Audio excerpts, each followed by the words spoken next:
Welcome back, everybody. We almost didn't have you tonight, man. Had some technical difficulties. Had a storm roll through, lost all types of internet. My life was a mess. But you know how the New Cal Corner rolls, man. We're not going to disappoint. We're here. I have a special guest tonight, Michael from Parkour Geckos. Michael, cannot thank you enough for being here and dealing with the slight mess I had going on.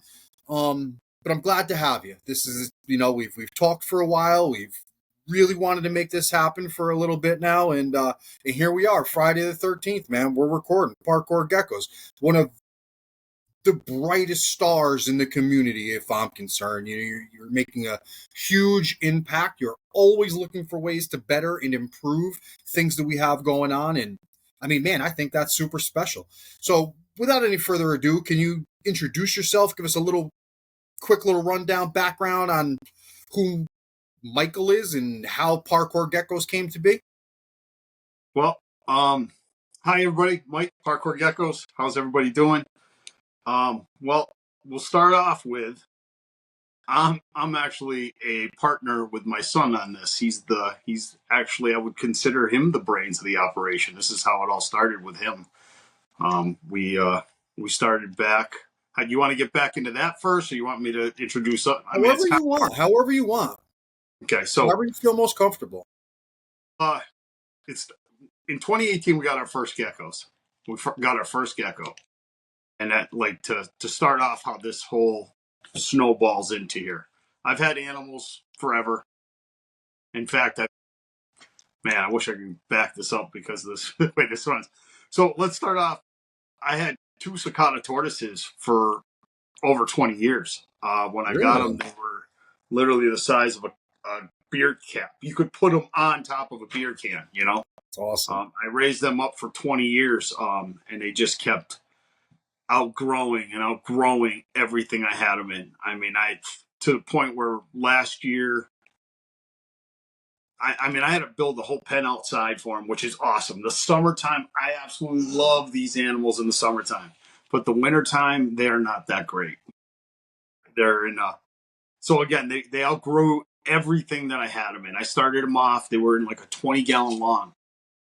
Next year, I needed another tank. So now I'm in a 55-gallon tank.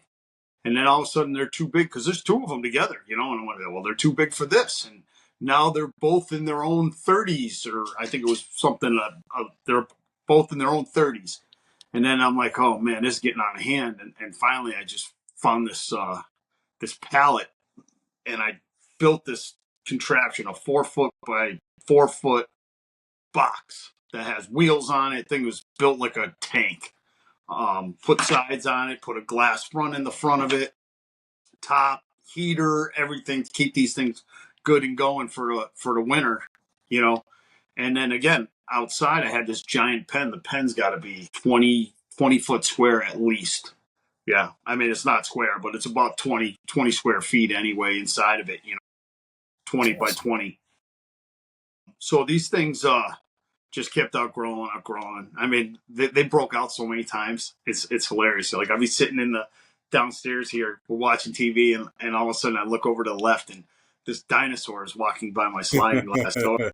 Oh God, I gotta go get him back. And they were heavy. I mean, they were 50 pounds at least. Really? I mean, they were giant. They were trash can lids. They were huge. So bad, Mike. They're so awesome. Do you mind Mike or Michael? Which do you prefer? Either one works. So you sure? Mike, right. Yeah, Mike seems to be a lot of it, but Michael, whatever, I go with both. Right. I want one so bad, Mike. It's not even funny. Like I dream of having a sulcata. Like I just want that experience, man. They're awesome, but they're just not for up here. That's the problem. Yeah. They're not up here. To have to put these things, and then again, they outgrew my 4-foot pen. The 2 of them together. I was like at the point where I was ready to build like a piggyback pen. So there's been 1 4-foot on the bottom and 1 4-foot on top. But I was like, and then the geckos happened, and it was like, we had to pick a battle. And again, I had these guys 20 years. It was tough letting them go. Oh, you did let them go. I was just going to ask. You don't have. I had to give them up because I wanted to turn the space in the garage where I was keeping them. I turned into the gecko room. So I ended up having to give them to a breeder in the area, actually, which I think is crazy to breed these animals because there's 50 eggs sometimes from these things. I've heard this. Yeah, there's a lot of eggs, and they grow faster than you think. They're huge. They're huge. But again, personality wise, they're awesome. I'd come up to the pen with their salad and throw the stuff in, and they were my garbage disposal. Hey, you want to go outside? 1 second, let me let the dog out. If you're not following Mike, go check out Parkour Geckos. He's making some incredible contributions to the hobby. Go follow him on Instagram, check him out, give him a follow, give him a like, and we're back. So I ended up having to give him. I had to release him to somebody I know. He took him. He put him in a breeding project, and I still see pictures of them. They're on Instagram all the time. So I see them, I follow them, and I see them, and I'm all psyched when I see them. Maybe when I get down south, I'll give them a call and see if I can get my turtles back. Be curious to see if they remember you. Yeah. I'm not sure how they remember. They knew my mom. They knew my mom's voice. Really? My mom, a Portuguese woman, big garden, come over all the time with a giant bag of veggies. They heard her voice, and they were out of their little. They had a whole dome tent and everything in there. It's a paver wall, horseshoed with an umbrella stand on it and everything. They had a nice little spot. It sucks. This year, I'm looking at the pen and it's empty, and it's like, oh, I got to tear it down. Sounds like you really cared, Mike. Sounds like you really, Yeah, it hurt. But I really jumped into the geckos full tilt, so I was kind of psyched about that. So that definitely filled the void for sure. So, anyways, reptiles my entire life. I had dart frogs for over 10 years. Finally, that fizzled. The one of them, they died off somehow. No idea. Fruit flies were a pain in the butt for me. When I lost the fruit fly culture, trying to get a replacement fruit fly culture in the area was tough. So when I did lose them, I kind of got out of animals until my son was born. I mean, besides dogs and the turtles, then my son was born, and he's just an animal freak. He used to watch this show called the Wildcrats. Sure. PBS. It was it was just constant, and he just spit off random facts to me about animals, and I'm like, what are you talking about? And again, you can't lie anymore, but I'd look it up on Google, and I'm like, the kid's telling me the truth. I think one of the things he said to me was like, lobsters pee out of their eyeballs. I'm like, what are you talking about? And I look it up, I'm like, oh, they pee out of their eyeballs. Stupid stuff like that. The kid just was on to animals. He's so into them. And then we ended up, so like I said, he's kind of the brains of the operation. He's the one that got into it. He wanted a gecko. I think he wanted leopard geckos. And I was like, oh, wait, I don't want to deal with leopard geckos. I had leopard geckos as a kid too, I don't want to deal with leopard geckos. There's heat. There's just sand. I don't find their tanks to be very, like the frog tank was a complete bioactive setup. Like you have all bio, right? Isn't all your stuff bio? So most of my stuff. Yeah, most of my stuff is other than bins. Yeah, that's the same here. My hatchlings are the only ones that are non-bio. And I'm debating whether to put some bio into that. I've heard of other people doing it. So it's just, yeah. Well, we'll get into it, but there's ways. There's ways to do it. So he wanted a gecko. He wanted a leopard gecko. And I'm like, oh, man, I don't want to deal with getting crickets. I don't want to have to be responsible to make sure these things are alive. And I was under the impression leopard geckos pretty much only ate crickets, bugs. So I'm like, what about this crested gecko thing? I know nothing about them. I'm like, let's. But my brother, he's a huge animal guy. I got a twin brother. A lot of people might even recognize me because he's always at the reptile shows, White Plains and everything. Really? Yeah. He works for I'm gonna butcher it. I think it's Slither and Swim. They have a big Slither and booth Swim is right next to my house. That's the pet store, right? The store, yeah. Yeah, my brother works for him at the expos. So small freaking world, boy. Yeah. And Literally, that's where I go and get my stuff. I slither and swim. It's the only real exotic pet place around me. I mean, it's 15, 20 minutes, but that's my spot. That's where I go. yeah, yeah. That's So funny. anyway, he, so he works for them. So some people might recognize me from him. You know, a lot of people, we're twins, so a lot of people get us confused. You know. So anyways, he ended up getting my son the crested gecko, and it was awesome. We built a huge bioactive tank for it. It was all by himself. We got it in on Halloween 2018, and it was great. We named him Goggles, you know, and we still have him. He's our OG. We still have him. And then Christmas came around, and we ended up with another one. That one was named Squints. We were going with the glasses theme, you know. So that was Squints, and we had them forever in the same tank, both males, because we didn't know any better, you know. And then from there, my son gets into uh, beta fish, and of course, I'm the overachiever, and we ended up with these 8 micro fish tanks with beta fish, one fish in each beta tank, you know, all set up. They have their own filtration system, their own lighting, everything. 8 of these tanks, but the lights were too good. So I'd have this algae thing and would just destroy it, blow up the tank. And I was spending the weekend again. Hold on. Can I you went down the relax? beta fish route myself. Huh? I was saying I went down the beta fish route myself. I've been there. Yeah. So we had all these tanks, and we were so the beta fish were taking so much time cleaning them. Like we had to scrub the glass because of all the algae blooms. And this went on for almost a full year. It was about a full year. And I finally looked at them. I'm like, how about we breed geckos? Get rid of these things. I had 2 geckos in this bioactive aquarium. Never had to do anything for them. Pretty much feed them, clean up poop on the glass. They were amazing, you know? And I'm like, we could have 100 of these things before I have the amount of work that I'm doing for these things, you know? And so anyways, I convinced him to get rid of the fish, and he was all for it. And we ended up becoming Parkour Geckos. He named us. It was all on him. You know, he's like Parkour, Parkour. And I'm like, great, perfect name for geckos.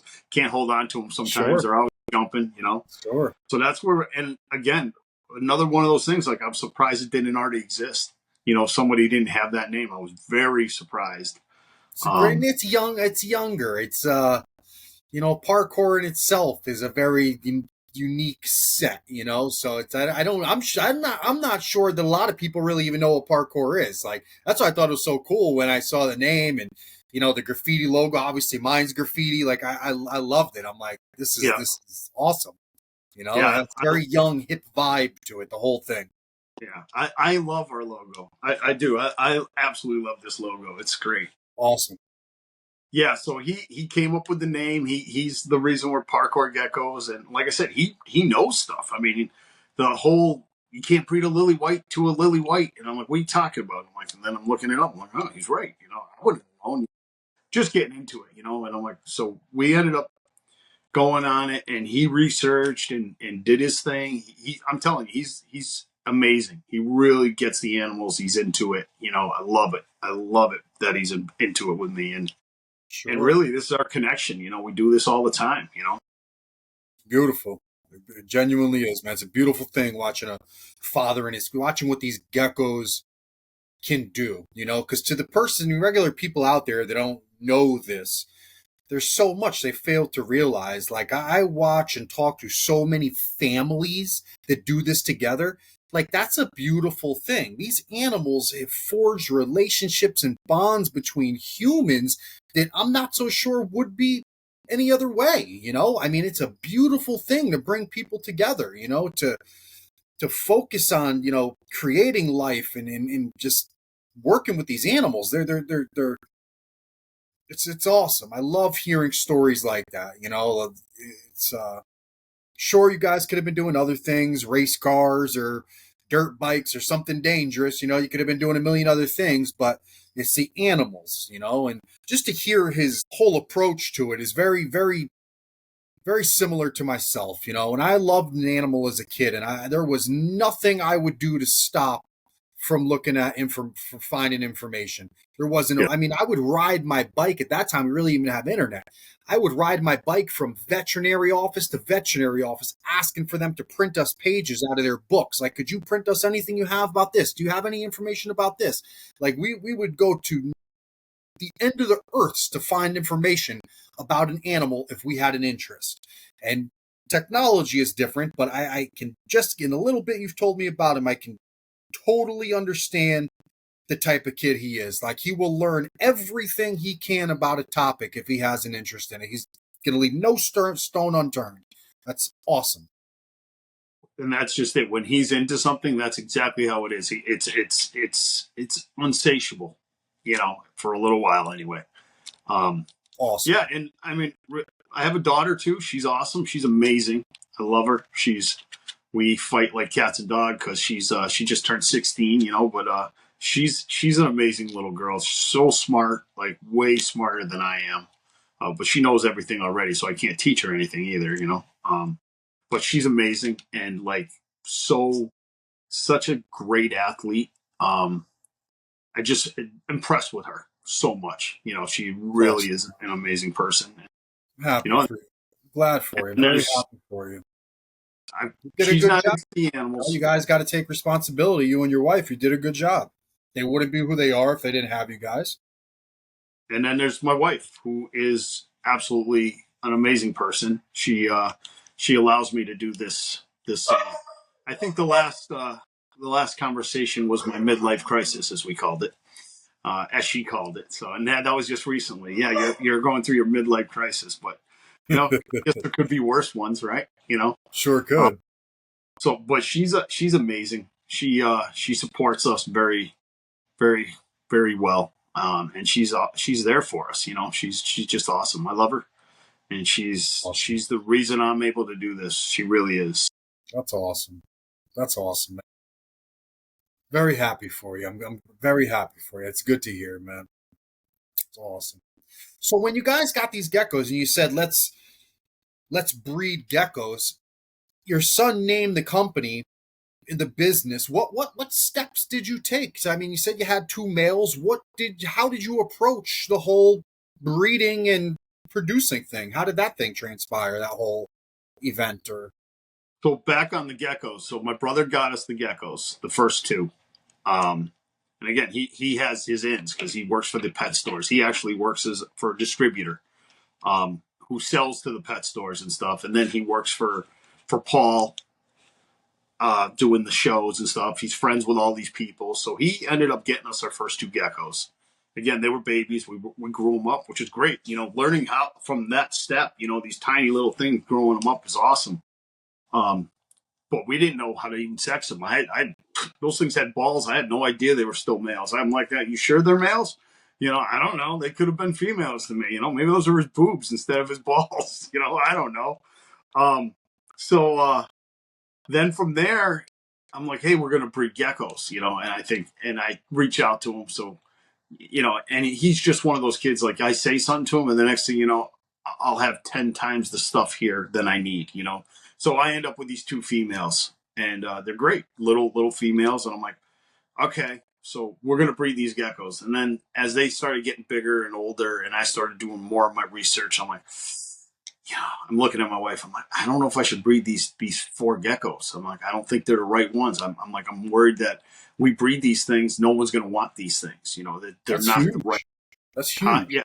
Yeah, yeah. So from there, I was like, well, we should really look into getting what we want to get into, and I really fell in love with tricolors. You know, that's where I liked. They're Um, beautiful. you know, and then I'm looking around. I'm like, well, we should probably get a lily white male. That's where we should start off with, you know. And so that's what we did. We got our first male. It was a lily white, and then from there it worked out great. The lily white was a try. From there, I got a trio of females, two sisters, and another one that was not related to them from the same breeder. Um, Two tries and one orange harlequin. Very pretty animal. So we end up with those three. So now we're raising those three up, and again, that 2 year mark waiting for those females, that's rough, man. That's a rough time waiting. You're like, oh, I can but relate. I'm weighing them. When you only have three, yeah, I think we had 1, 2, 4, 6 geckos. When you have 6 geckos, and you're watching them grow up, and you're like, oh, and you're weighing them, you're like, oh, this one's never gonna make it. This one's never gonna make Sure. it. When's it gonna do it? And then finally, our season hit. We our season finally hit, and we did end up pairing. I think we did some good pairings. We could have done better, but we had the male that we originally had. We like, you feel bad for something, like, man, it's supposed to breed. You got to breed this guy. He should breed. And impressively, the male and the female that male with a female that we put him to, she was a red harlequin. No, she was a red flame. And he's an olive based harlequin with Dow spots. So again, that was the reason I didn't really want to breed them, because of the Dow Yeah. spots and the haters out there. But we ended up putting them two together, and they really produced some beautiful animals. I mean, I think we got a couple with Dow spots, but I was getting clean phantoms out of those two, Sure. and I was just like, impressive. And then I was getting Halloweens out of those two. It was just crazy what I was pulling out of. Like, it's funny because you get these, Phenotypes. Sure. yeah, and they just mishmash together, and then all of a sudden, I got 5 geckos. They're all related, and none of them look alike. And that was fun. In fact, maybe my my most profitable pairings, because they always sold. They weren't expensive on my table, but they disappeared. A lot of pet people took them, and they're great animals, and it's not the worst thing for sure. Sure. But we upped our game, and we toned it down. We started doing our tricolors in that project. And it's tough to pick a lane and stay with it. That's the toughest part. Everyone You goes get through on, it. Everyone goes through it. yeah, you get on IG and you see people doing an animal right, like the right way, like what it could look like, and then you're like, I want one of those. But like you probably, I don't want to buy that. I want to make it. So what do I need to get to make it? And then, Exactly what I do. yeah, so you're like, I need to buy the ingredients. That's why I keep telling my wife. I can't make the cake without the batter. I need the stuff. And yeah, and we I got this, I got that, I got that. But this year, um, I'm trying to really cut it down to where we're going to stick with our projects. I mean, you can have different projects, but they got to be in the lanes that they're in. You know what I mean? So, like, we want to do a dowel project. I think dowels are cool. I know you had the yellow dowels. I think they're Getting beautiful. out My of brother it. absolutely Yeah. loves the yellow dowels. Like, I show him the yellow dowels that I got growing up here. He's like, "These are your best animals," and I'm like, "They're nice. They really are. They stand out. I love them. Who doesn't love a Dow? I feel like everyone that gets into the hobby usually leans towards Dows to begin with. Most people's first favorite morph or trait is Dalmatians. And then it's the hobby and, other people's opinions that usually sway that. They'll get people to almost stop liking what they genuinely like. Like, we all have a soft spot in our hearts for Dalmatians. Everyone, you'd be lying if you said you didn't. They're awesome animals. Personally, I got out of them because I feel like I accomplished what I needed to accomplish. If it sounds selfish, but I did. I've taken animals with 5 spots and I put 5,000 spots on an animal. And, I, and That's I, awesome. I and I feel like I've done it, and I passed them off to some really, really good people that have bigger projects with Dalmatians and, a bigger audience to give them to. And, I don't breed these things to sell. It sounds kind of weird. I do it for myself. I breed things to make things that I want to see, that I want to make. And, sometimes I give them away. I I do I'm, whatever, I'm here. I I'm on that boat too. I'm at this point where that's why I think I want to cut it back a little to be a little more controlled. sure. This is fun to me. I want to be able to keep doing it, and if I exceed my room expectations, then what am I going to do? So I definitely feel that niche of, hey, I got this. Are you interested in it? It's not about the quick buck anymore. It's about having. I want to be able to keep breeding.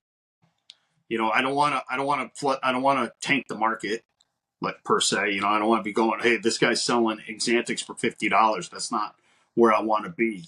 That we'll get on the Exantic market later. Whew, Yeah.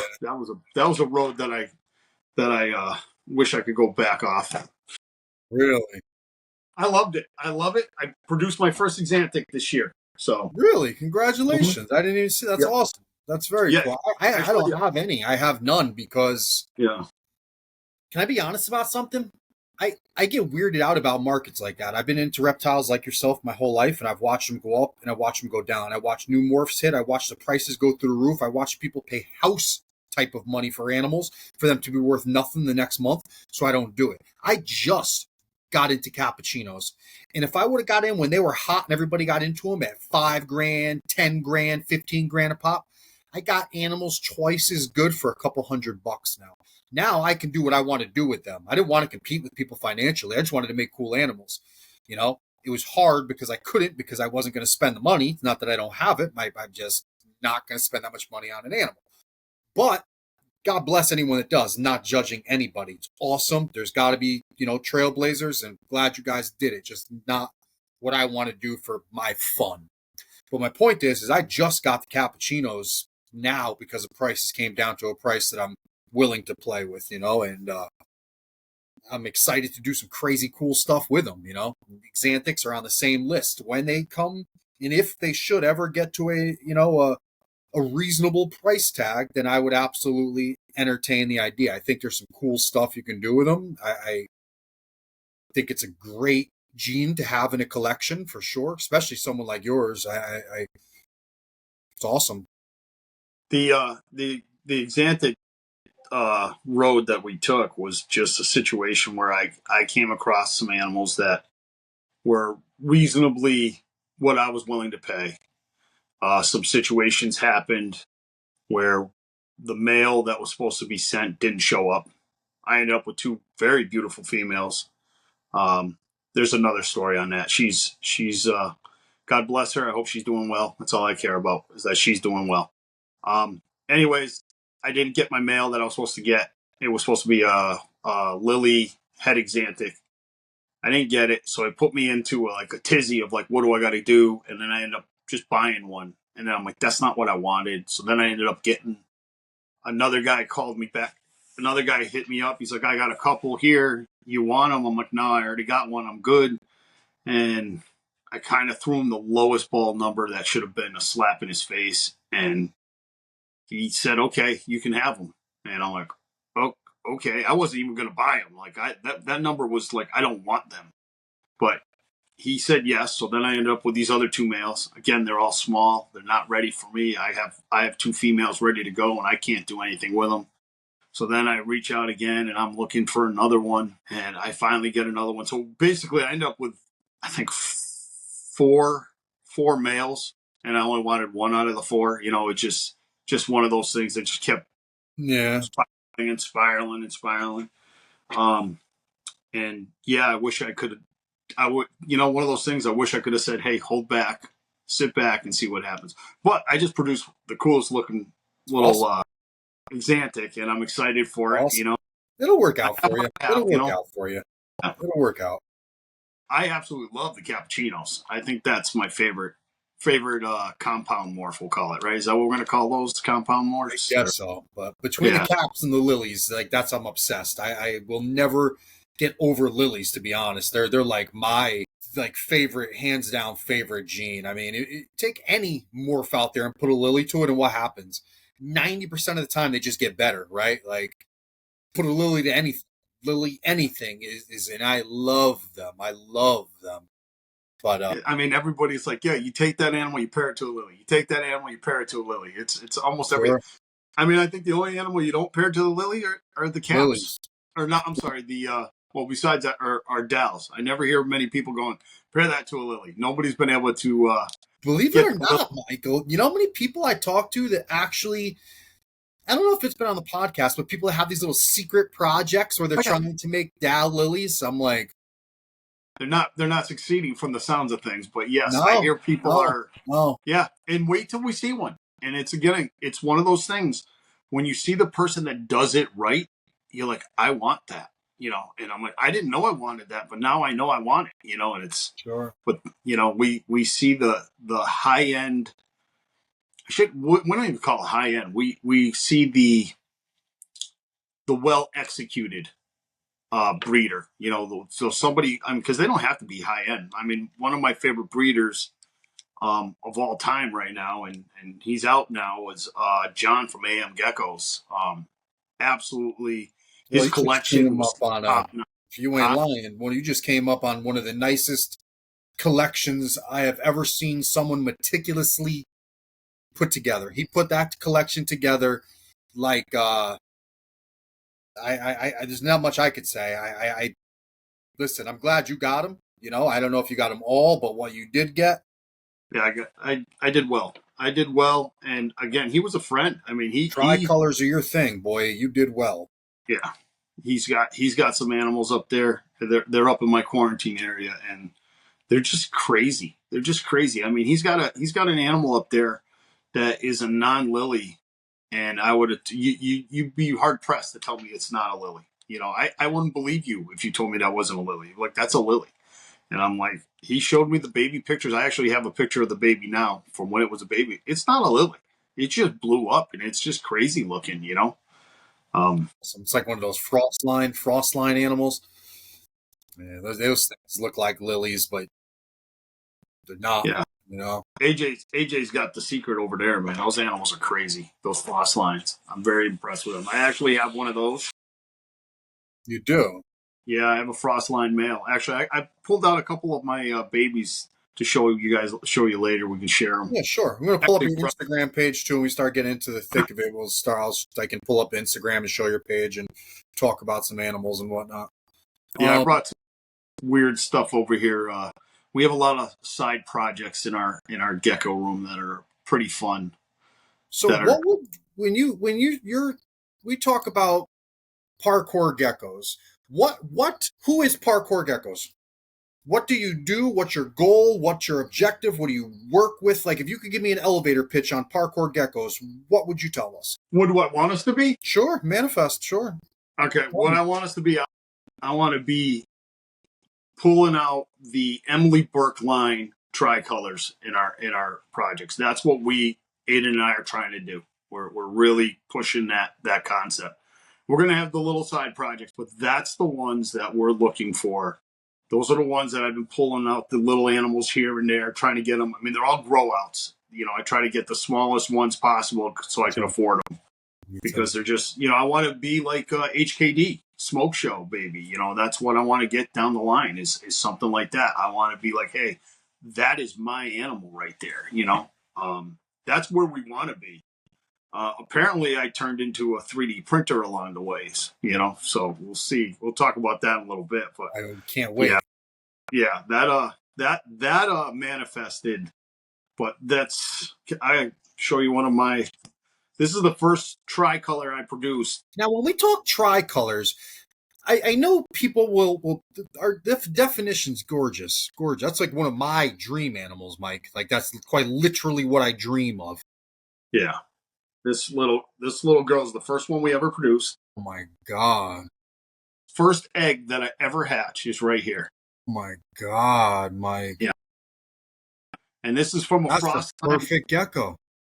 This is from a frost line female or frost line male. And yeah, I absolutely love that animal.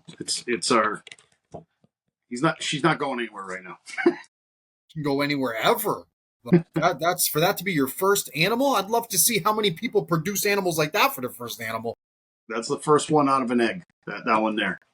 And that's crazy. Yeah. So when you talk about tricolors and you define tricolors, what is there a percentage of colors you look for or you accept as a tricolor? I mean, you can't simply call every animal that's brown, gold, and a couple little white portholes a tricolor. What do you guys define, and what is your standard for tricolors? I want to see, for me, I want to see a lot of white.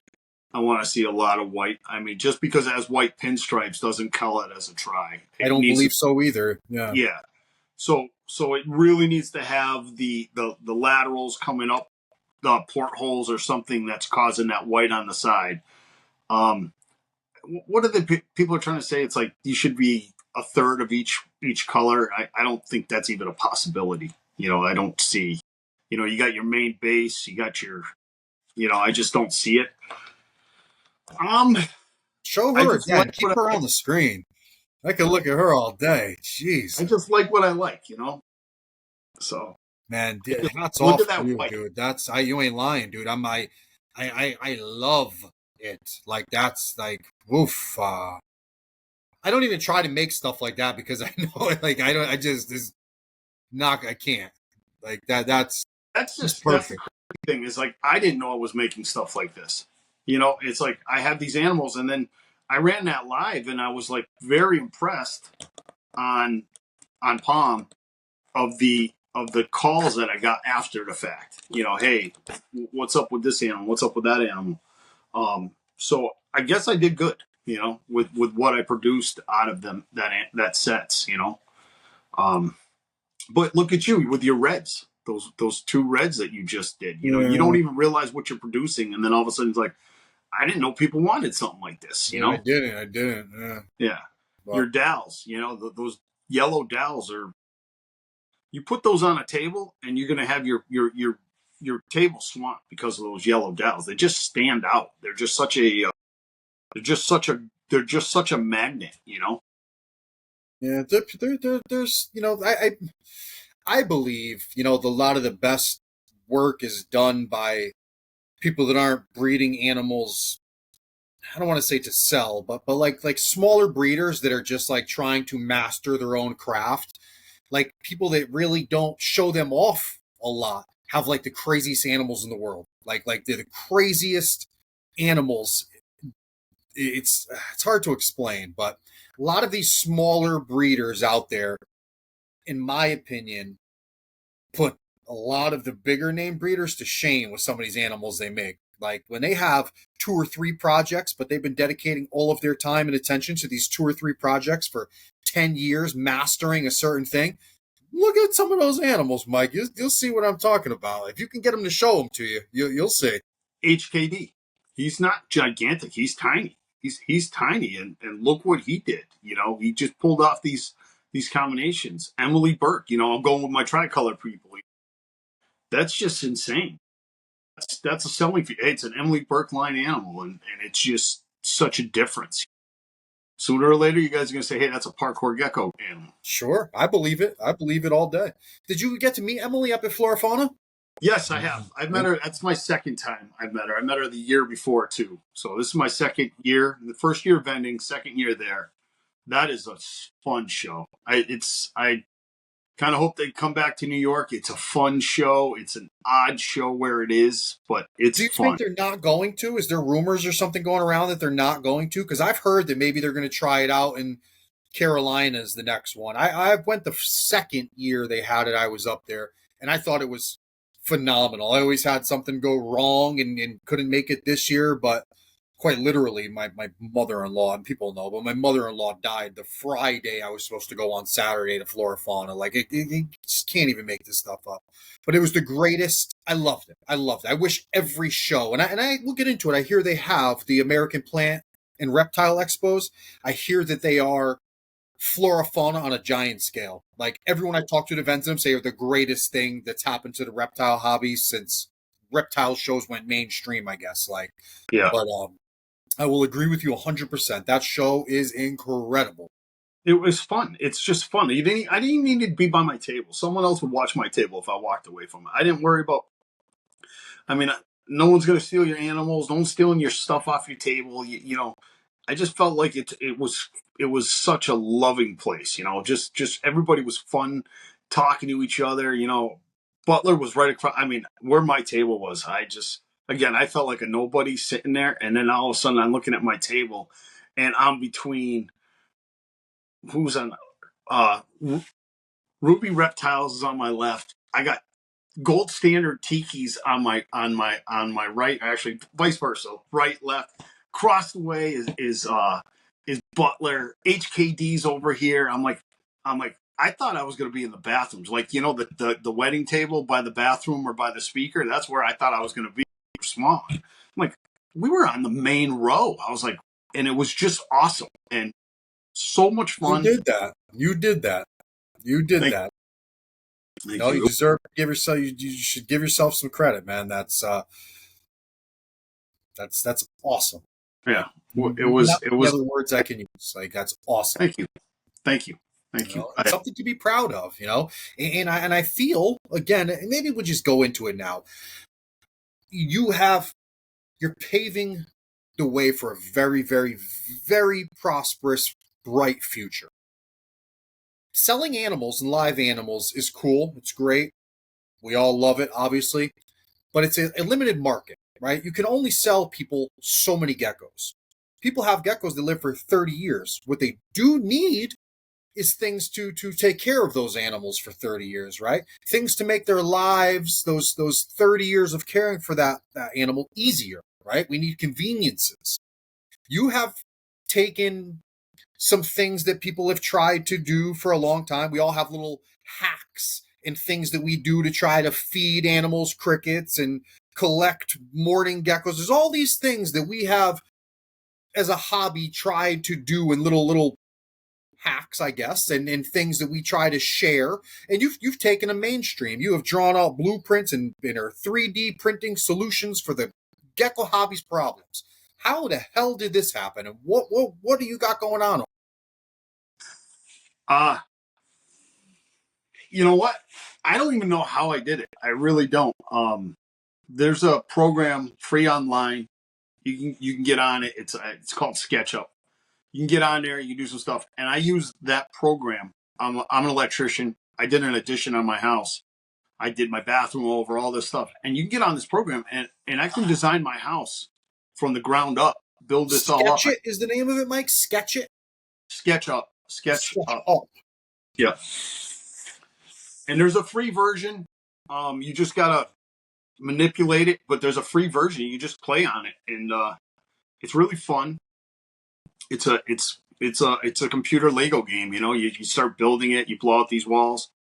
So what happened was I was playing with this program, and I had to build. Actually, it all started with this. It all started with this is a lock. This is a locking system that I needed a latch for a couple of my gecko cages. It was missing. One of my chewies got out because it hit the magnets. It opened up the door. You know how everybody has the drop down shoe boxes, the open lid tops? This one's side by side, and I have them so that the doors open like this away from each other. So I needed something to tie these in together, and I was coming up with different ways. And what happened was I was drawing it up on SketchUp to say, hey, this is what I need to make. And I was going to probably make it out of wood. I wasn't even thinking. And I look over, and I was going to download the file, and it says download STL file. And I knew what an STL file was a 3D printed file. So I didn't even know this thing could do this. And I accidentally find this out, and then I'm like, and then the next thing you know, I'm printing out these latches on my really crappy old printer. I mean, this thing was old and beat, and the latches were coming out okay 25% of the time because it was just not a good printer. So from there, I'm like, this thing was great. I mean, it worked. So then, long story short, my son wanted a printer for Christmas, so we kind of picked up a printer for both of us to have for Christmas. We bought a really nice printer. And then I started playing around with some other stuff, and my original baby tub was this thing here. This is a piece of split duct PVC, 2 holes drilled in with a silicone food dishes in there. Still building. Yep. I'm still using 90% of these because I haven't had time to print out what I need for myself. So from there, I was like, there's got to be a better way. So then I came up with these. And this was the start of me 3D printing stuff. Was I these have the one really? you sent me and love it. I can't talk about it enough. I love it.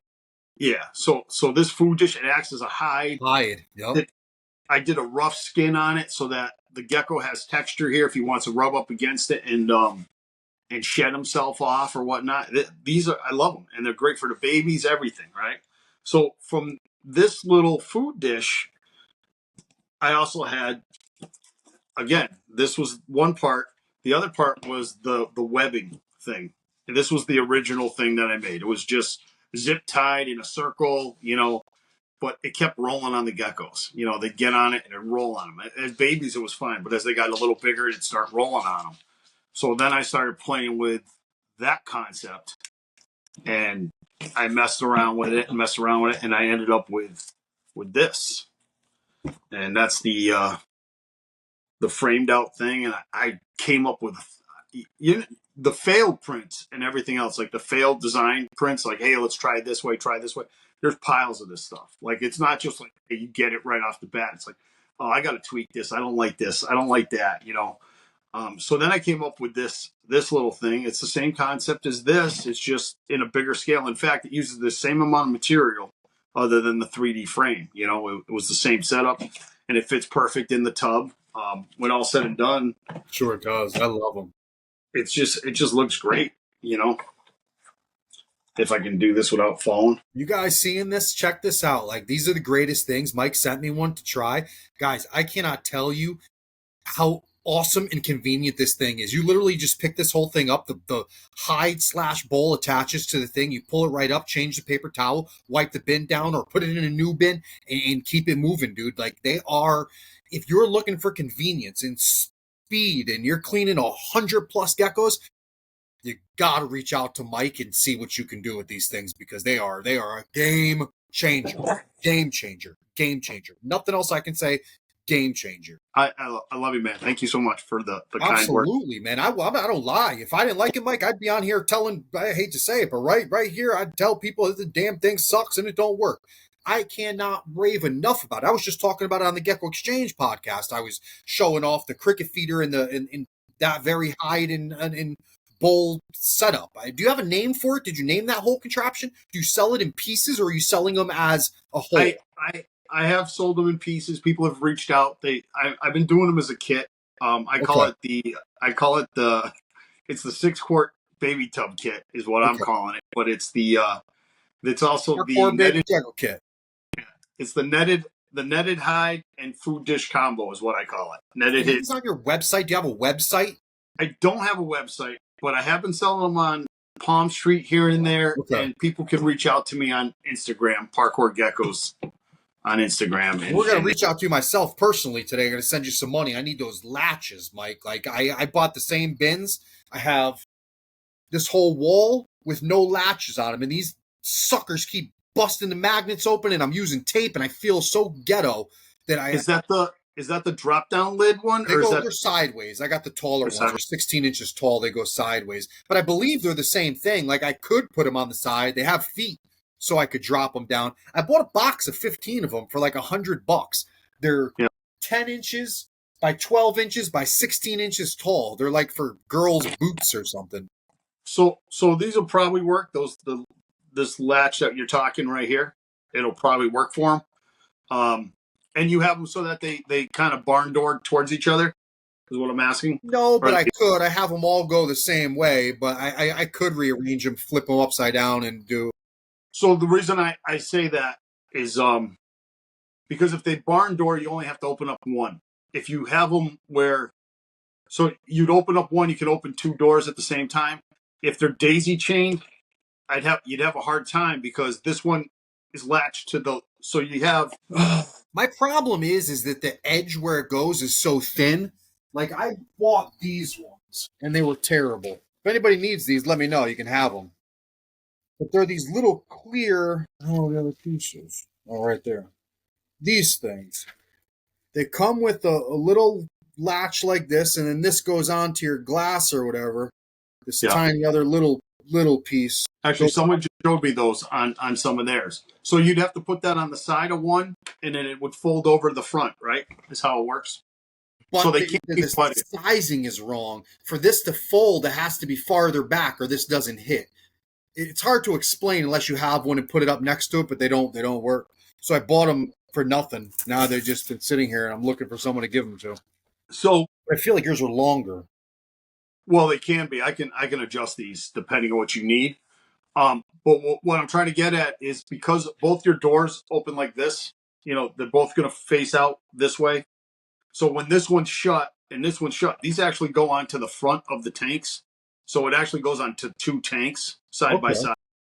Okay. So what I'm getting at is because you would have to open up like three tanks to open up one, because this is latched to this side, to this side, to this side. Okay. You'd end up having to open three. So the way mine are set up, they open towards each other. So I only have to open up the one latch, and it opens up two cages with no issue. Is the way that was set up. Again, but I designed it on what my needs were at that time. Sure. But I mean, everything here was designed because I wanted it for myself. And I'm like, hey, maybe I should share this with people. Awesome. It's awesome. I mean, you're doing the work. I mean, it's not like you're somebody that's out there that's like, hey, those guys in that community look like they have some problems. Let me fix it. You're living it. You're coming up with real life, real time solutions for problems we all have. Like, that's what makes this so special is like you're literally fixing problems we all have. You've experienced them. Do you stack on top by chance? Yeah, some are not. The first 3 rows are on Baker Rack shelves, and then the top is stacked. I have the top ones stacked. I haven't quite really figured out what I was going to do with them yet. Because I mean, there's this latch too. This is the other latch that I designed. This was designed for. I think that's the one I was looking at. That's the one that I need. Yeah. Okay. So that they go on this style here. This is the drop down shoebox lid. Yep. Right. Yep. So this was the original design, and it goes like this. Those are the ones I need, Mike. Yes. Oh, yeah. I mean, if you think these would work for these ones down here, because the majority of mine are on individual shelves, so that works perfect. I have the baby cabinet latches, Yep. Like yeah, these a lot of people here, the cabinet latches, and those work good. But I'm a weirdo, and I like symmetry, and I like things to match, and I don't have more. I couldn't find more black ones, so I'm like, I got to change them all now. So the evolution of this okay, a lot of this stuff. Let's rewind a second. So a lot of this stuff, like I had come up with for myself, like the baby cub tip, the baby tub kit, I came up with for myself. The first set of latches, these ones here, I came up for myself. I had a problem, I came up with the solution. Brilliant. It's brilliant. One thing that I searched before I even designed it was the cricket dispenser. This thing here, to me, was like, how does it not exist? I couldn't get over that this didn't already exist. Like, it was stupid, right? And then everyone, I'd hear people reaching out saying, oh, it does. It's the one where you stick the tube in the cricket critter. Dude, that thing sucks. And wait for the crickets to get in it. I'm like, who's got that kind of time? I'm like, that's great if you have one animal. We're talking a breeder with 20, 30, 50 animals they want to breed. That's where this came about. And I'm like, well, how can I make it work? Ironically, when I did it and it worked, I was like, oh my God, this worked really well. Like, I didn't think this was going to work. And I'm like, it worked really well. And I was like, impressed. But a lot of stuff comes out of people asking me to do an improvement of some sort, So for instance, someone was telling me they were having problems with, when I feed crickets, that's what I'm doing. I'm feeding crickets. So it's a quicker thing. But I guess some people are getting to the point where they're feeding their crickets and they get sidetracked and the crickets are climbing up the tube. So someone asked me to reach out and they wanted a cap. So the cap has been made for the cricket. This is so simple, but yet very valid. That's yep. So that's been made. I will start including them with the things, but they were an afterthought, Guys, I also have one of these from Mike, sent it to me. I use it 2-3 times a week. Like, there is nothing better. I keep thousands of crickets. When I buy crickets, I buy 2,000 crickets at a clip. I literally just stopped breeding them, so now I'm buying them. It's just less time, but I put a couple hundred crickets in that cup. and I go through my room with it. I'm not reloading my cup, filling up crickets. You can dust them all in one shot, dump them out in one shot. I mean, it is so convenient. It's such a game changer. I can't even rant and rave about it enough. If you watch any of our podcasts, you have absolutely heard me talk about that thing. It is the coolest thing to happen to feeding freaking bugs to animals. So again, it was so surprised. I was looking to buy one. The fact that I had to build it, and again, this was a whole nother thing for me to build something like this. Like I had no clue how I was supposed to make a funnel on that program. I figured it out. It was fun. So from there, again, like I said, people reach out and they say, hey, any chance you could do this? I'm like, at first I kind of think, do I really want to bother? And then of course the inventor in me is like, yeah, I do want to bother. I want to play with this. I'm glad people are coming up with these problems and sending them to me. So from there, Brian Butler from Altitude Exotics, he purchased 2 of these dispensers from me at Flora Fauna, which is huge. Having Butler buying these things, I'm like, this is great. Sure. And he calls me up and he reaches out. He's like, hey, I'd like to talk to you afterwards. This is a couple weeks later. He's like, any chance you think you could come up with like a smaller one for smaller crickets? So here's the smaller dispenser. So this is to do like little 1/4-inch crickets as opposed to doing what we're probably normally feeding. So these aren't available yet. They will be eventually, but this is the concept is that it's the same thing. You'll end up having 2 cups, but people are using the smaller crickets. I haven't proved this out. I've sent it out to a few people to prove out for me. I got to send a couple out to Mr. Butler and have him prove them out for me first before I can say it. But eventually, he's still in Belize, lives the good life. Yeah, good for him. He's doing a live today. So he's probably back then, or maybe he is still in Belize. Yeah, he could be. I mean, he does it through. Dude, he's a very, very, very good dude. I've always talked to Brian for a couple of years about cars. We're both big into cars. We always geek out about cars. But I finally just started talking to him about geckos, ironically. But yeah, great dude. Can't say enough great things about Brian. He's someone that's, made it to the top, if you will, and is always looking to bring people with him. Brian doesn't want to keep his foot on anybody's neck. Brian is always trying to help other people succeed and win. He gets your product, Mike, start coming up with packaging and labeling and get yourself a factory. So that's not gecko specific. People have all types of reptiles, reptile specific, frogs, everything. Like, dude, you'll be buying your wife and yourself a house in Belize. That'd be beautiful. I have been working on the patents and everything. I got some paperwork in for a lot of it. Please do. That's why I was nervous about talking about your product. When we had talked, I was nervous because I didn't want, I know how brilliant that is. And God forbid someone big like Flukers or someone does some scumbag stuff and steals that. At least we can document that you had it first, like there's documentation that people had them, and God forbid it ever came to that. But good. Get those patents. So yeah, I'm working on those. And the other thing is, like, I've been trying to stay away from. I don't print hides and stuff, not real hides, like the magnet hides and the food ledgers. I stayed away from it. There's people already out there doing it. I don't want to compete with them. So I know that some of those guys could jump on my bandwagon. I hope that they give me the respect that I'm giving them. Give them, absolutely. Sure. So, Isn't there licensing with like printing? Like you can't just print any file, right? Like I know some guys, I don't have a 3D printer myself, but I've asked people for things. Like some people have sent me other cool things to try out.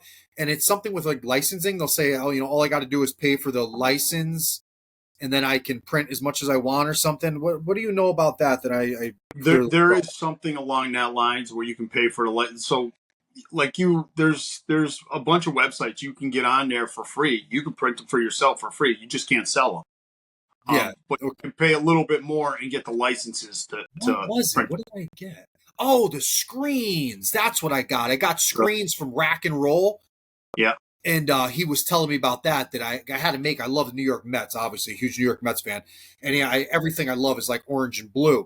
So he was like, I can print you the screens. I needed a special size or something. It's like, I just have to pay for the something, but I can't sell them. So I have to give them to you. I was like, all right, so I guess I just have to give you money. Like, all right, Yeah, but there's it was workarounds for interesting. sure. Yeah, it was interesting. Yeah. The yeah, so yeah, there's ways of doing that and selling files. I've been reached out by many of people trying to buy my file because they want to. Again, 3D printing can be cheap if you do it. It can be very cheap. But for me to lose those files, I can't say that I give you my file and trust that that's the only place that file goes. You Don't know, do it. so yeah, Don't. no, none of my files have gone out there. Um, and again, so I've been given a wide berth to the guys that are doing the the um the hides and the ledges and stuff. Giving them a wide berth. I don't want to touch their product. It's theirs. They've been running with it pretty good and good Very for them. noble of you. That's I, very I think honorable. that's the way to do it. You know, we're on different paths, and I'm not doing the little Pokemon things for the the enclosures. I mean, I printed some for myself. Don't get me wrong, but that's not what'll be on my table. You know, that's not what I'll be selling at my websites. You know. With that being said, I got a couple cool little things that I pulled out today. But Yeah, let's see him. um, I'd love to see him. Oh yeah, I so forgot to even talk about that. Yes. so what this came about. This is a funny story. So Kristen at Krusty Works. Again, this is all coming about from other people. I didn't even have morning geckos. I don't even know my morning geckos at this point, right? And what happened was I talking to Kristen, and I'm trying to beat her down for these two Dalmatians that she has. Right, she has two female Dals. I don't have any yellow Dals yet. I'm like, this was going to be my introduction to Dals. I'm like, I'm trying to beat her down. She has them already priced way affordable, way affordable. They should have been. I shouldn't even be arguing with the girl about buying these geckos, right? But so I keep hitting her up, and finally she's like, she's not budging. I'm like, fine, I'll take them. And I'm like, do you have any morning geckos? And she's like, yeah. And I'm like, well, how much are the morning geckos? And she's like, she gives me a price. I don't want to say the price because I don't want people ripping out to her, you know. But the price she gives me, and I'm like, okay, I'll take four. I thought the price was for one, right? It was not for one. It was for four. And I'm like, crazy numbers, right? And I'm like, so I'm thinking, so how much do I owe you total? And she gives me the price total. And I'm like, you sure about that? And she's like, yeah. So, and I'm going to get babies. She tells me I'm getting baby morning geckos. I'm like, okay, that's fine. And then they're going to get ready to ship. And I get a text message from her swearing about how much of a hell of a time she had trying to catch these morning geckos. Like, you're getting adults because I can't catch the little effers and all of this. And she's like, one of them lost a tail. She had a whole story. And I'm like, oh man, I wish you were filming this because it should have been filmed, you know? So from there, you know, I'm playing around and I get this idea. I'm like, I'm gonna make her world. I'm gonna make her something to catch morning geckos. And that's where the morning gecko trap came. Micro gecko trap is what I like to call it because it can be used for multiple species. And my problem was I only had four morning geckos that she sent me, and I can only catch them. You know, I can't prove out anything else, you know, other than my four. And it worked. And I was like, okay, it works. I'm like, hey, I'm going to send you one. And I did. I sent her. I think I sent her a couple things. I might even sent her the hides and everything on that first run. I think I sent her a dispenser. I just sent her the stuff, you know. That's awesome. And I'm like, well, what size do you think the hole should be for the babies? Because I know that morning geckos will eat their little babies if they can get to them. So you want to kind of keep them separated, Yeah. right? So, you know, she's researching it for me. She's sending it back and forth. And she comes up and tells me that this hole here, I don't know if you can see how tiny that hole Yeah. is perfect for baby geckos. I don't have any baby morning geckos, so I don't know, you know. So I print only the yellow ones. This is the medium That's size the trap one I have. Yeah, because I I just knew it promoted worked. that too. I just did a whole thing on that with the gecko room. I'll send you a clip if I haven't even posted it yet. But I did a whole segment on that. We were talking about day geckos, so I thought it'd be brilliant. I'm like, you know, the guys are talking about how fast they are and how small they are. I'm like, Mike's producing these little micro gecko catchers. Keep going. I'm sorry, I hate to interrupt you, but I've been So promoting it too. Love it. yeah, I appreciate it. I appreciate it. So from there, I ended up. She ended up telling me it should work, you know, and then the actual person who proved this out for me was Scott from Miami Gecko Art Geckos. Really? Another Yeah, buddy of mine, Scott. That's he's my the one boy. that That's my buddy. Talk to him every day. he's the one that proved out that the little ones fit in here, and now I have proved it out because There I you got go.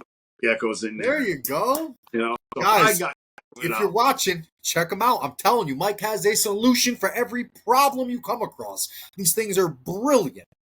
And like you said, this is for the bigger ones. The red, it'll get some of the bigger ones for the bigger species of micro geckos that are out there. That is awesome. Where are you getting the jars? You're not printing those jars, are you? No, I have to outsource. So again, a lot of my products are somewhat outsourced. You know, the netted part of the hides, I have to cut all those. That's a big sheet of freaking hide of material that I'm cutting out, and you know, and of course I'm selling it to you. So here I am cutting it out, measuring out, making sure it's perfect, and no knobs on it to cut the geckos. Which You'll evolve. You'll find a way. You'll find a stamp, or you'll come up with something. Yeah, eventually. Right now, it's just what it is. You know, this is fun for me. It's the beginning. So yeah, I buy the jars. I buy the jars off Amazon, and then if they change the jar design, I'm going to end up having to remodify it because original one. Concern is you're making it per specific jar. Yeah. What happens then? Yeah, the original one was. How do you get the thread? I was looking at that myself the other day. Like, how does he do that? I can't tell you that on the air. We'll talk after. I'll tell you how I did it. Very, very cool. Very, very cool. Very, very professional. When, like I said, I was looking at it and was like, I could come up with one way that it could be done, and I won't talk about it, but that's very cool. So from there, like I said, people reach out to me and ask me about these latches and stuff. And a lot of people were using this the drop down one, right? Oh, actually, no. Yeah, we'll go here. So a lot of people were using this drop down style, right? This seems to be a very popular one. They are. So I had originally designed one. This is the original design. I hated it. This was somebody reached out for me. It doesn't look much different, but I hate it. It's set up in parts. This was 3 parts. There's a pin on the back. There's one piece here that's like a button. This went through. It was like 3 parts. It sucked. I hated it. You needed to put. I'm old. I needed to put on my reading glasses to put the glue pieces on and stuff. So I hated it. I felt it was wrong, but I didn't own any of these drop down shoe boxes, and people were asking about them. I'm like, well, I can't be selling these without knowing for sure. So the girl that I had sold these originally to, she ordered a bunch of them. She loves them. She's very happy with them. I feel bad because I've done better since she bought the original ones, you know. But she, I don't think she's upset with me. I think she's happy with what she got. Yeah, if they work, absolutely. Yeah, absolutely. I just think that these new ones are better. So this new version, it's 3 parts again, but it's a big fat pin. So that goes right through. And then this has a big knob, so it's nice and easy. And you can just put a little bit dab of glue in there and it's good. I don't even think you need glue. They don't come off that easy, you know? So, but I've been gluing them and then hot gluing this to here. So again, so if you look at it, this is how much how anal I could be. Good. See how it's got the lip right there? Sure do. Designed to fit that lip. So it's perfect right there, right? When that sits there, it's going to sit right on that lip, you know. Awesome. So, guys, I hope you're watching what I'm watching, man. I mean, that is awesome. So from there, the first question, once those started getting released and people were looking at them, I was like, can you still stack them? Of course you can't stack them with that, you know. So I'm like, all right, touche is all I can say. Touche. You want stack? So we got stacking. It requires 2 pieces, same concept, same setup in the front for the latch. Right into it. Hot glue them on, and you got 2, and then you can stack. That's so damn cool. You even put little tabs on the end so they don't slide. That's brilliant. I did. I wanted them to be perfect every time, so that when someone does it, love it, love it, love it, you know? Love it. Well, space isn't enough, so if there's vents in the top, you could still get some airflow, you know, some air. Oh yeah, you could vent the top. Wait, I didn't even think about that, but yeah, you could definitely get some vents in the top if you wanted to. So freaking awesome. From there, you know, so again, I modified these. I got these to the point where I feel good. So now they're branded in the back too. Yes. Yes. You patenting those as well, hopefully? Eventually, I got to get some money coming in to Those will patents. be a big hit. With as big as these shoebox bins are, those will be one of your biggest, I believe, one of your biggest sellers. They've been pretty good. They've been really good. So again, that's where that went. I'll show you a couple other things that I came up with. These things are kind of still prototype. So one of the this is my original design for my shoe boxes. I use these, and this just acts as a branch, goes side to side. What is that? Foam? It's a foam, 30 millimeter EVA foam. EVA, yeah. I can't seem to find the dowels anymore, but that's what it would look like. I found it in squares. Yeah. So that just adds a branch setup instead of the pool noodles.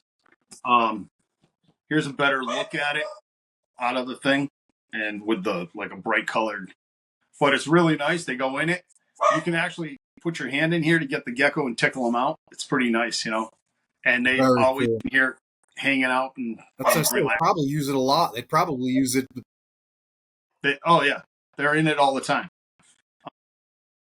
But it acts as the branch too. You know, they got the, you know, this will fit a 12 by 12. Sure. So this is their branch. This is Sure. their little hide in there. How expensive is it, Mike, to produce to make these things for you? Is 3D printing? I know you said it could be very inexpensive, but for someone like myself, I have no idea about 3D printing at all. I know nothing about it. Is it a cost efficient operation? I guess, is it something that you could you can do a lot of? Can you make a good business out of that? Can you produce enough for to make it worth your while? I guess. It takes a lot. I mean, stuff takes a lot. These things here, because of the amount of material, seems like a lot of material, yeah. And yet it's not a lot of material, but it is. You know, I print like 5 of these together at the same time, and it's like a 10-hour print for 5 of these. But I'm also printing. I feel like I'm printing, in a higher resolution. You can print in different resolutions, we'll call it. You know, like I'm printing with a finer needle. I'm trying to make like a really nice looking product when it comes out. Like you said, these look good. These still look good. You know, they don't look. And I've seen other people's stuff very rough, very like layer designs and stuff, and you can tell they're just spit out. Some of them. I'm not knocking people for what they're doing.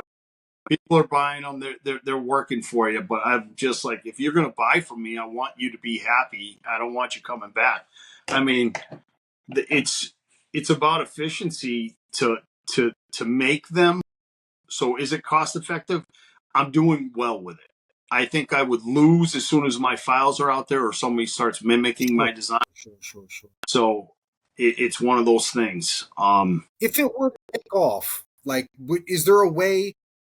I guess what I was getting, can you scale up? Obviously, I mean, can you eventually, if it starts really, really paying off, and say you sell a contract to Petco, like some of these big chain stores want a contract with you, how can you not turn that down? How can you fill that void in those orders? And I think the step forward is, if say Petco wanted to buy my designs or whatnot, I think it's a sell-off situation where you just hope that you get the big bank right off the bat there. You know, like they're going to take my design and they're going to run wild with it is what's going to end up happening. And they will definitely, I would say, not if you refuse, if you make them for them. Yeah. What if you supply them? Yeah.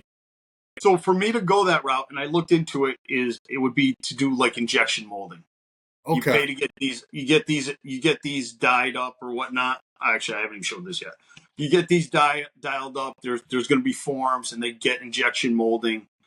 I've talked to a couple people online. Someone was talking about printing them out and doing resin, doing like a resin pour kind of form and stuff. But it's like, I think in the scale that you're talking and that I'm hoping someday, I think it'd have to be injection molding, but you got to pay for yeah, that's expensive. That work is expensive. So it gets to that point. I got to reach out to a couple other people that back as an electrician, I used to do work in factories, and I know some of the engineers there that have done a lot of their own patents and stuff. But again, I've worked on it. I've got some of the paperwork written out for a lot of. You got to give like detailed information on what the thing is and how it works, and then blueprints. It's not fun. I mean, a lot of the stuff is easy for me because I've already done the blueprints because the way I designed it. It's not because I've already made them and had to draw them up. I already have that part of the puzzle. Sure. It's not just concept. A lot of people have just concept and then Yeah, try to just get ideas, trying to patent an idea. yeah. So I hope you don't back off, man. I really do. I hope it works out for you because I always tell people this, but I pride myself in being a consumer. Like I am a big consumer. I buy, I buy, I buy. I look for things to make my life easier. Like I think that cricket pourer, the cricket straw, is so can be used so wide throughout the hobby, because some things we have to be honest, like certain things are very gecko specific. Now you're talking about a very niche population of people, but when you talk about reptiles, it as a whole, that's a much bigger audience.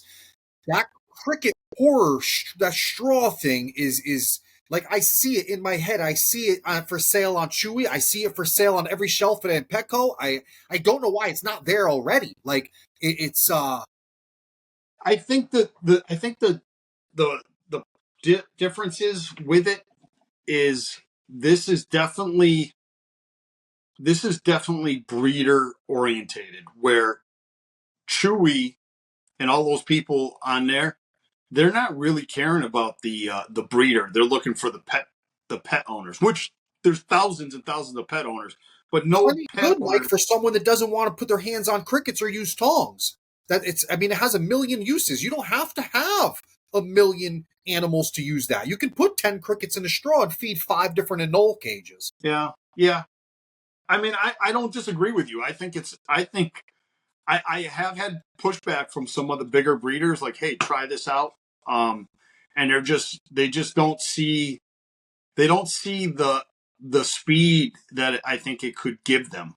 They use plastic bags and throw crickets in by hand and everything else, and I'm like, I tried that. I had crickets running up my Dude, arm. I run up your friggin' arm. What do you, who Yeah, do, they were everywhere. I think how do you that count how many's in your hand every time? I mean, what are some other, to not be controversial, but let's, what are some other negative feedbacks you've heard about it? Because I'm curious as to what other people, how it's anything shy of brilliant. What are some other things people don't like about it? I think they're worried that they're going to have to fill the thing up because they have so many the bigger breeders. They have so many animals to feed. They don't feel like it's efficient enough because they'll. I'll give Quincy for example. Quincy likes it. Quincy uses it. He just uses it for the babies instead of the like because it's just a. I had talked to him, and hopefully he doesn't get upset that I mentioned his name. He's a But cool kid, man. Super. I talk yeah, to him all the time too. He's a super cool kid. so he I tried convincing him how to use it. We had talked about because he feeds in such a vast quantity of geckos. Oops. That he uses like a big tote and fills it all up with crickets. And he goes around and he opens up a bin and he puts his hand in there and grabs a little like thing of crickets and throws them in the bin, picks them up, throws them in the bin. I mean, I get it. I understand how he does it because of the vast quantity of geckos. And I talked to him. I'm like, well, what if we, trying to come up with a way? I'm like, what if we cut off this part of the thing, right? So now you have a scoop and then you can still do what you got to do. You can scoop, and then because I think the problem is what they're seeing is the amount of times they're going to have to fill this to feed the amount of crickets they're doing. That's one of the A lot in there. negatives. I put a lot of crickets in that cup. I filled a cup up that much with crickets. Yeah, I do too. Yes. Yes. They're Yes. Yes. I do too. Yes. And I feed all my animals. And again, I put the cap thing on when I feed crickets. That's what I'm doing. I'm not cleaning that day. I mean, there's definitely times that I might have to do something. Sure. I give it a good whack to get the That's crickets what I down. do. I'll flick it. Yeah. Yeah. I'm like, that was my wife. She jumping in. She should know that I was on here. So, you there? Yeah. Okay. Hey, let me just jump on this call real quick. I don't know how it's going to work. I'm going to do it through my We'll find iPad. out. So hold on. Just give me a second here, boss. Absolutely. You can mute your screen, Mike, or I'll mute it for you. I don't know. Here, I muted it. I mute you. I muted you. Guys, Mike is brilliant. Like, he's come up with some amazing things for the hobby. And he's like so pro community, guys. Like, this is the type of man that at least us at the Gecko Exchange Network and as individuals, Jason and I love to support people like this, people that are always looking for a way to better all of our lives. He's the least selfish person I've met. I've been talking to Mike for a while. Great human being. He genuinely cares about how we all take care of our animals. And you know, he always wants to help. He just wants to help. He's a helping hand. I mean, and he's taking extra steps. He's going out of his way to create things that make our lives easier. Like, I can't say enough good things about him. And if you guys have the opportunity to, and you want to repay the favor, go show Mike some love, man. Go and buy a straw, follow him, like his pages, at least pay attention to what the man's doing and understand he's doing this for us. You know, it's not for $1. I mean, obviously he has to make something on what he does, but he's doing this for us. He's taking our problems and he's finding solutions for us. Very rare. You don't see people do that every day. Here we go. He's coming back. We're good. There you go. Everything all right? Yeah, everything's good. She just was double checking on the family. That's it. Thank you for that shout out. I appreciate that. And I have been. You were able to hear me? Yeah, I can hear you. You know, you can hear me. Yeah. All right. Well, hey, I said the truth anyway. Oh yeah, I heard you. Yeah, maybe you thought. Yeah, I hit the mute button. I didn't want people to hear your conversation with your wife. I was just texting. It was good. But we were talking like some of the stuff going on. People keep reaching out with little problems. So the shoebox thing was someone reached out. She wanted a latch. You know, the latch for the drop down shoeboxes. Oh, okay. So she reached out to me for those, and it's just been constant. Like, people hit me up with little things that you wouldn't think of that should be out there already. This is one of the newest things. This a friend asked me to look into. Oh, you know what that is? Yeah, it's stupid, right? I mean, I'm like, and he was just looking for something like this, and I'm like, listen, I'll print them out. I'll hook you up with them. I just find them to be costly. Really? Yeah. So for me to make these, I want to charge you like $4, right? That's not that bad. Oh. No. But then you add the suction cup, you're at about another 60 cents per. You know, you're ending up higher and higher prices, you know. My original design actually had 2 suction cups to make sure that it stayed level. This is the newest design where I just did the 1 suction cup. You know, so again, I try to come up with something that's. How big is that for? Is that for like a pool noodle, or is it just for a branch? Does it fit a? It'll fit a branch, a 3/4 conduit. Where are you finding? That's what that is, conduit. That's what that is. No, this is foam. But where are you finding foam like that, Mike? Where are you finding small pieces of foam like that? Well, it comes in like 24-inch pieces. This is that 30mm EVA foam. Oh, that is. It's the EVA. Okay. Yeah, so they use a lot for fishing rods. It's like fishing rod handle. They make fishing rod handles. The square ones, right? And then you use it on a So they have this. Like, people can find it on Temu and stuff. The problem is I can't outsource the EVA foam anymore.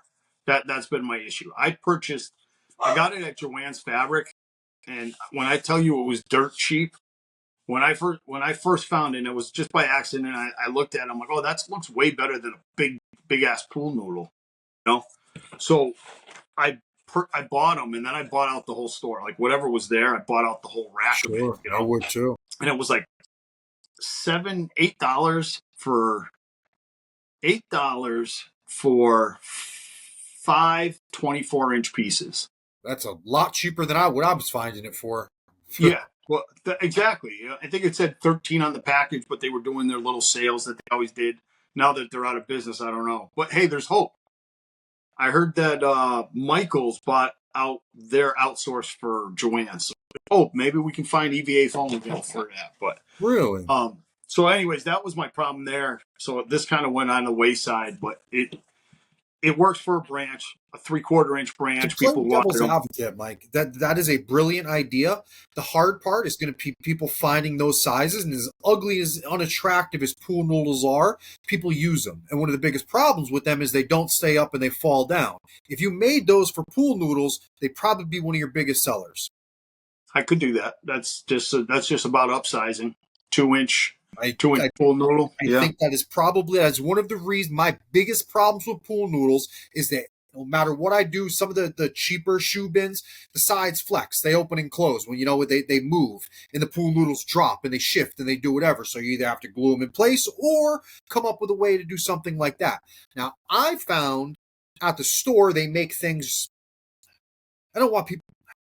They make things like that to hold curtain rods. You screw them to the wall and they have brackets like that. Now, I found ones big enough that I was able to finagle to get pool noodles to work. But if you just made something like that for a pool noodle, and I don't want to be one of these people that's giving you ideas and trying to tell you what to do, but I think that it would be another brilliant idea and item that you can offer people. People use pool noodles more than I understand. But Oh yeah, that's a very popular way of doing things. So, yeah, I didn't even think to do them for a pool noodle because all the ones I've ever seen is they're overcut pool noodles that are just jammed in there, like you said. sure. But yeah, it's definitely an option for sure. I mean, that's definitely something I could work on. Those The things are those are cool, and I would prefer that too. And I wish I could find EVA at the price you did, boy, because I tell you, I love it. I love it. it was so nice, man. I would have That's what what is the company called? You see it's all over social media, the square things, uh, they have little holes in it for the feeder. Topia Yeah, Topia yeah, Bridge. yeah. That's Yeah, all that is EVA. It's square yeah, EVA. That's what made yeah, me start looking for it. What is yeah, this? They're just outsourcing it from somewhere, getting EVA chunks and putting a little hole in them and selling them for crazy money, and people love them. But yeah, yeah. not cheap. They're not cheap when you have a couple hundred animals. They're not a cheap way to go. If people could, That's been my big problem with the gecko kits. People have too many animals to really commit to them, and that's fine. That's what it is. what is your I whole get collection in 6-quart bins? Like, I looked at mine and I'm like, damn, I probably only got 25, 30 6-quart shoe bins. I could get those in all of them. Like, and that yeah, would just be swap in, swap in, swap in, instead of all the ones I have now are all a little bit different because I use bamboo and cork and everything's yeah. arranged a little different through all the bins. Love uniformity. If I could just pop one in every one of them, I'd be in heaven. So we're talking uniformity. This I know you were not able to use it, but this is my favorite thing: the handle. I mean, dumb, dumb, dumb, but it is absolutely. Well, first off, this has the labeling attachment, but the fact that you can just pull this out instead of using this little lip, which again, I get it. It has its own lip. It already has it, but it's this tiny little lip. You got this nicer handle now, but this is the game changer. You could put a label on it. So now this is the dirty bin. You just said it earlier, right? Here's my clean bin, right? I take this thing out, put it right here, take the label from that one, put it here. I have just finished cleaning my geckos. This tub goes into the sink and gets washed. I can have a stack of 10. Oop, I lost you. You're there, right? Are you there? Yep, there you are. I'm going to bring up that video. You posted a video of you showing how to use it. Oh, yeah. It's one Keep of those. going. I don't want to interrupt you, but guys, listen. This thing is brilliant. So much so that I have to show you how he does this. Like, I couldn't use it on my bin, but if you have these bins, It's one up. It's I think it's further up. Further up. It's going to be the one with the blue shirt, I think. Yeah. Pretty sure that's it. Watch this. Freaking awesome, dude. That's another one of those things, Mike, where I'm like, total domination, dude, because that's not just gecko specific. You're talking hognose breeders. You're talking all types of ball python breeders. All these people that make them, you can, not to give you more work, but you can easily make them to fit vision racks. Any type of draw that people keep mass numbers in, that labeling system is fucking brilliant. Excuse my language, people. Brilliant. Brilliant. The biggest pain in the butt in changing bins is how are you swapping the tags. I hate it. I'm always having to rewrite it or put a tag and then it stops sticking and they're all over the floor. It's like a mess. Brilliant. One of those things, why it hasn't been done, beats me. I wouldn't have thought of it, but Wash.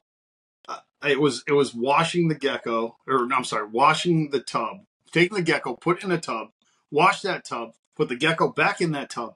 Oh my God, the time consumption trust me. it was awful. It was awful. This changes it. I need you to send me one of your bins so I can figure out why that little It's that the little regular Sterilites. Sterilite. but it has like a little. Yeah, there's a lip under the middle of the.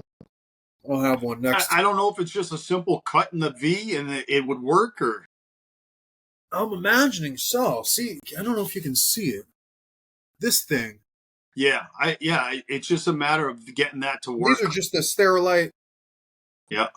6-quart thingamajingers. They come in the 10 packs or whatever. But that would be damn cool, man. But again, that's or maybe if you found I don't know how or if it's worth your while, but to make a universal one, that people could use on any bin somehow. So probably the only thing that would need to be done is I would eliminate the lip part, because the way it works is it stabs into the lip underneath. But that's how it holds too, so you couldn't really. Yeah, see, that's kind of where the glue point is. So it's kind of an odd setup. Which bins are you using? What are those? Those look more square than mine. Those are the Container Store bins. Oh, they are. This is the one that I shouldn't say norm, but this seems to be the normal standard that people are using is this one. So you're saying I'm looking at these other ones. Well, no, this one has it too. This one has them on the other side of the handle because I had some other styles over the years. You know how it goes. I've collected freaking 30 different styles of them. Interesting. But I mean, you have a rack system, right? You can call it the racks, yeah. Yeah. So one of the things that was asked about, and I haven't really looked into it yet, is setting them up so that you can still use them with the latches, or with the cover. So this eliminates the ability to use the cover. I tried, so because of this setup. So someone had asked, and I got to look into it whether I can get it to do it or not, so that you could still put the cover on, which was. I didn't realize it didn't fit till actually when I was doing my Palm Street, because my goal was to take these and just have a stack of these over by the corner instead of me bothering with deli cups. But because they didn't, I ended up having to do the deli cup thing. So, did you bring those up to Flora Fauna with you? The handles? Yeah. I gave anybody that was a VIP member one of those handles to come home with. And I didn't get much. I got people asking like what they. Someone thought it was a business card holder. Really, Mike? I couldn't figure it out either, dude. I was losing my mind. I was like, I'm looking. I didn't know why it came apart. I thought I broke it. I'm like, he wouldn't make it like that. He wouldn't make it so it just falls apart. Like he wouldn't have done it. Like what? Like I felt so stupid. Like it's not even funny. Well, I mean, it didn't fit your bin was the problem. It's not that you wouldn't have. That's what I'm saying. If it would have, I would have got it because I tried, and I was like, "This can't be it. This can't be it. It's not." And when you showed me that picture of how badly it fit, I was like, "Oh man, what bin is he using?" That was pretty funny there. That was definitely something that I was like, "Uh-oh." But that's cool. Yeah. What else? Anything else you've made? What are the kind of gadgets you've been working on? I think I might be. You showed that bin. I saw some things on the ground in there. What were those? Just a different style of feeding bowl or something? In which bin? You had one shoebox all set up. Oh! Put your post on it. It had the. Yeah. Okay. Yeah. So there's a couple. These are again. This is Mark from the Gecko Room had mentioned that he uses another one of my buddies. I just got a gecko from him. Sphagnum moss dish, right? He uses the sphagnum moss dish. So I designed this to fit on the back of the, so that you could have a little bit of sphagnum moss in the back for the gecko. And again, you could pull it in and out, no problems. Do you use that? Do you use the sphagnum like a sphagnum dish? I do. I use like a breeding box, like a lay box, in all of my enclosures. Some use it for laying, some don't, but I keep one in there just as like a humid hide. So I do that for all my adults. And my juvies are in. All my adults have lay boxes, whether it's a male or female. They all have the humid hide lay Me box. too. But my my juvies and the juvie rack, they're all on substrate, so Yeah, I don't they're do it for them either. yeah. No, just my adults. Or have you So printed any of your own breed? Sorry, go ahead. no, I'm listening. Go ahead. You Have go you ahead. made any of your own like lay boxes? Have you tried printing I any of your own lay boxes? I made one for myself, and again, there's other people that are making them, so it's not something that I was going to bring to the table. I know other people that are doing them. They're doing them well. And actually, I have a few of theirs. But Really? yeah, actually, I got them from John at AM Geckos. He gave me a whole Oh, case really? of them. So, Do you yeah, know but Bobby from Bobby Kovac from yeah, Gecko Cove? Have you yeah, seen his? He had some made with his logo put in them, and I don't remember where he got them from, but I think they're amazing. yeah. My issue with them is they're not cost effective. Like there's certain things that are cost effective. Like for me to make it, it's cost effective. For me to make that lay box, it's one lay box for that entire print, and it takes a while to print it. Um, I should get it. Maybe I overbuilt mine. Like I told you, I did thicker walls. I mean, it's a heavy duty looking box. When it's all said and done, compared to some of the other ones that I've seen. Sure. I mean, it's definitely I used definitely a thicker film, or I should say, it's called infill. So I did a higher infill than some of the other ones. When all said and done, that little Tupperware container, I can buy 5 of them for $4. You know, so I'm like, it as much as I don't like them. If I was going to have a nice display one, which two I do, dollars, two yeah, bucks. yeah, exactly. Um, all my tanks are bioactive, and I'll tell you what, the worst thing in them is the lay box. That's the worst part about it. Is they got this little corner with this ugly looking lay box, and I had thought about just printing out instead, still using that as the actual container, and just printing out like a fake log that would go around it. Do you know what I'm trying to say? So Sure, so sure, when it's there, it looks like a log, but sure. I just haven't done it yet, but that's kind of where I was kind of thinking of doing something stupid like that. Not Just because stupid. that's Innovative. It's awesome. I love how you think. I love your thought process. It's very just inspirational. so. And then again, people reaching out. Kristen at Krusty Works uses a bug dish. She likes to have a bug dish. So I come up with different ways. I was trying to get it, and I just added this one to the side also. Again, those are prototypes. It's not something that I've come up with. But again, you can put this whole thing in there, and the whole thing comes out as one piece. And all said and done, it's a little jungle gym, and all said and done, it's got the hot tub spa. It's got the little. I You think know, that's brilliant. I really really do. a lot of people like them. I've sold quite a few of them now. A couple breeders are just loving them. I mean, they're just Good. absolutely Good. loving them. I mean, I they're don't see how ordering. you couldn't. I don't see how you Yeah, can't. I mean, I know what it's like, with about 200 animals to run through them all and how important efficiency is. I yeah. mean, and that is efficiency. Like it's I mean, again with the handles too. The fact that you can stack 10 of these, 20 of these high, and they still stack. The reason I don't do the 3D printed vents is I couldn't figure out how to make a vent thin enough to still stack. So that's why I'm using the metal ones. I'd like to get AJD's vents. I haven't gotten those yet, but AJD came to the table too late for me to buy them. I had already bought all my other vents, and I'm like, well, when they break, I'll buy some new ones. what is I don't know if I remember his. What's different about his? Um, they just seem better built. Like my finger goes through all these. That's the other reason I made the handles. My finger keeps popping through some of those. You Really? know? Yeah. Oh no. Screw on or his screw on vents? They have it's a 3-piece vent. The vent itself, Now I know what you're talking about. Yes, the yes. vent itself's a medallion, and then there's 2 pieces that kind of key and lock together. I mean, they're beautiful vents. I mean, they're 3D printed also. I think he's doing a nice job with them, or him, and he's got a partner with it.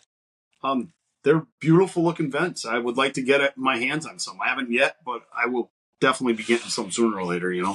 I got to be honest. The ones I use are super cheap. Well, for my regular 6-quart bins, They stack. They work phenomenal, and I get 10 of them for like $3. They're those little plastic ones that just snap together. Dude, watch this. I know other companies that buy them from the same place I buy them from and sell them for $10 a piece. I get 10 for $3. Well, you gotta share that link with me. Watch this, man. And I buy bags of them. Bags of them. I think I was paying $4 a vent. Yeah, that's about as thin as Just ring pops off. You put it between the bin. They snap back on. I know plenty of people that sell them. They sell them for like 2 for $10. I get for $2. I get 10 of them. Well, they come in clear, black, gray. I'll have to hit you up for that link because for sure.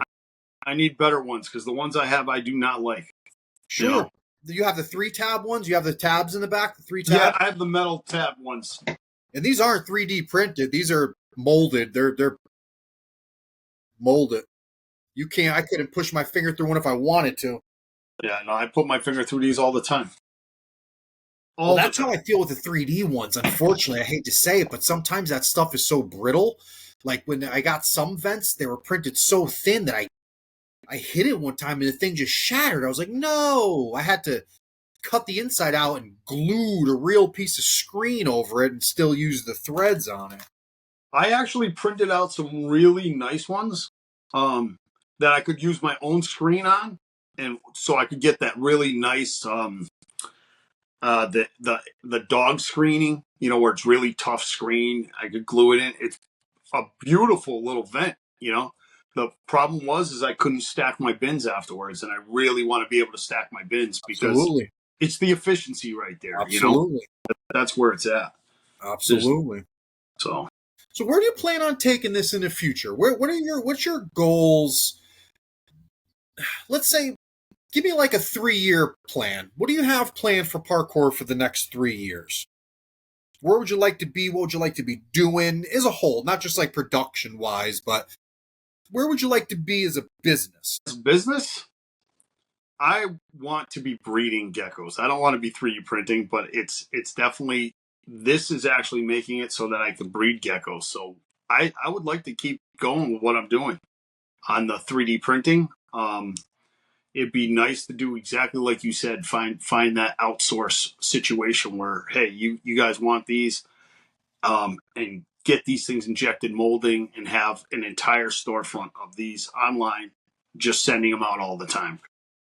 I think that's the key there. I think that would probably be a 5-year project if that's going to get there. It's going to be a slow process of getting to that point. The geckos, I would like to be doing, like I had said before, is getting to the point where you guys are looking for me for my tricolors. You know, I want to be that tricolor guy, you know, and that's going to be my main goal. There's definitely those side projects that they're just side tracks. They really are. They're side tracks, you know. You know, the cappuccinos, it's a side track, you know, it's you get there and you're like, oh, I gotta, but when you see a cool one, you know, I'm going to show you one right now. I just produced this. This is a baby from this year. How many adult caps do you have? How many do you working with? Only one female that I ran. Really? Last year, yeah. This year and last year was one female. Actually, let me phrase that. I got 2 other females running this year that are fresh breeders. They're not producing very well, but this is from my one from last year, and it's stunner. Wow. Yeah, that cap gene is something, you know. You work into that tricolor, boy. Woof. So this is a hypo cappuccino. I don't know if I'm getting it. Yeah, she's showing beautiful, beautiful. Yeah, this is. I'm proud of this little girl. Actually, I'm not sure. I haven't sexed it yet. Gorgeous. It's just such a different look, man. It just adds that cap gene. Is just. I'm excited myself, man. That is something. So I'm sitting with caps, sables. I got caps. I've got some sables, huh? I have one sable that I have that I purchased from Korea that I grew up 2 years ago. She's breeding this year, her first season. Yeah, so she's going this year. I got some eggs. When I hooked up with John, I took all his eggs. He had a sable running also, so I got a couple sable eggs from him that are incubating too. I did not get his sable. Actually, there's some animals I got. I did get a sable, just not the one that he was breeding. It's a different sable. It's a baby sable, but it's a nice animal. He hooked me up very. He wanted to hook me up too. Like I said, he and I became friends. He took me and Aiden kind of under his wing. We became friends, and he's just like, he loves my son Aiden. He's always talking to him at a show. It's like there's a conversation. It's not like, hey, what are you doing, kid? There's a conversation between the two of them. It's pretty cool. Good. It's cool. It was awesome to have him hook me up. He reached out to me directly to tell me he was going to do it, which is great. Not like, hey, I'm gone and disappeared. He reached out to me, which was awesome. I actually love the guy. He's such a nice guy, and it's sad. I can't wait for him to come back because I just feel like it's just that situation for now. But yeah, he hooked me up with some crazy stuff, and I can't wait to share it. I did share some videos of what he had given to me and whatnot, but it's, I got to give him the right post when I can get to him. Sure. So 5 years, we're gonna be the top notch tricolor breeders in the area. We are playing with some other animals too. We do have a pair of chewies. They're going to be my pets that we're going to play with. Nothing crazy. We have some guards that I have not done much with yet. They're just kind of still growing up. They're fun to. I really enjoy having the different species to look at. They really are. I can't wait to have. My goal is in my room to have the chewy tank, the guard tank, the Sarah tank, a lychee, a lychee, one. I don't want more than one. Yeah. I want one. That's what everyone says. Yeah. I said it too, and I got an incubator full of lychee eggs. Oh, yeah? You're doing the lychees, huh? Good for you. I got every species, other than the rough snouts, every species from New Caledonia, and probably 15 other species of geckos. A few species of Madagascan leaftails, a couple different species of cave geckos, a couple different species of knobtails. My tokays, love them. Halmahera geckos, love them. Yeah, I love geckos. Yeah. And not for nothing, I have a wife. She's not as cool as yours. My wife. Before I got married, I had big snakes and big monitors. Got married, you're not having anything. So little by little, I got to work my way in with little things, and geckos is where it's at. So I'll run with it. It's what she gives me, it's what she lets me have, and I'm going to go all out with it. I mean, why not? My wife comes in there, she holds the geckos. She likes, this. It's funny because sometimes she'll come in, she's like, that one's ugly, and then the next day she comes in, she's like, oh, that one's nice. I'm like, and I laugh to myself. I don't say anything to her because I'm like, but I'm laughing to myself. I'm like, you told me it was ugly yesterday. Same thing. Kind of funny. That's funny. My wife loves the bearded dragons. I have 2 bearded dragons too, which I'll always have. I love bearded dragons. I think they're the coolest animals around. But she loves those things. She'll feed them strawberries and lettuce, and she plays with the bearded dragons. The geckos, she could care less. But again, like I said, she gave me my own room. Right? She said you can take that room and do it, and I guess she doesn't have to like it for me to love it. I love it enough for the both of us.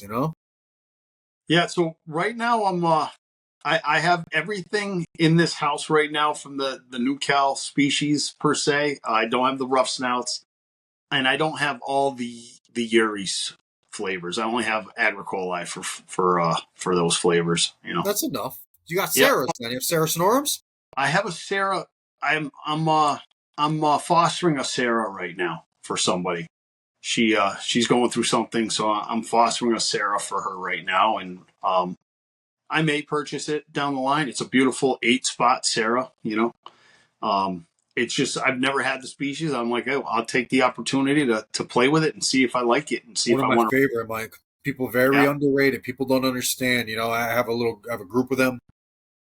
I cannot rant enough about them. I love them. I think they're complete, and I know everybody's situation is a little different, but I think they're the complete opposite of the rumor and stigma that they have of these super flighty, spastic animals. I can reach into the enclosure and grab any one of mine, and I actually have podcasts recorded with one of them sitting on my hat for 2 hours. Didn't move. 2 hours just sitting on my hat. So this one here, same thing. It's not flighty at all. I pick it up. It's not ripping around. It's not running anywhere. Same with the lychee. It's not growling. It's a baby lychee, but I mean, it's not. It's not very vocal when I go to pick it up or anything. Um, the chewies I like a lot, but the female's starting to get a little bit aggressive. Really? Bit my son a couple times, but I mean nothing Oh, crazy. You know, it's just like she didn't want to come out of the tank, but when she was out, she's fine. You know, that kind of thing. interesting. That's my real passion. That's how I got into crested, kind of. But I started breeding crested geckos because, I mean, you know how long the process is of waiting for these animals to mature.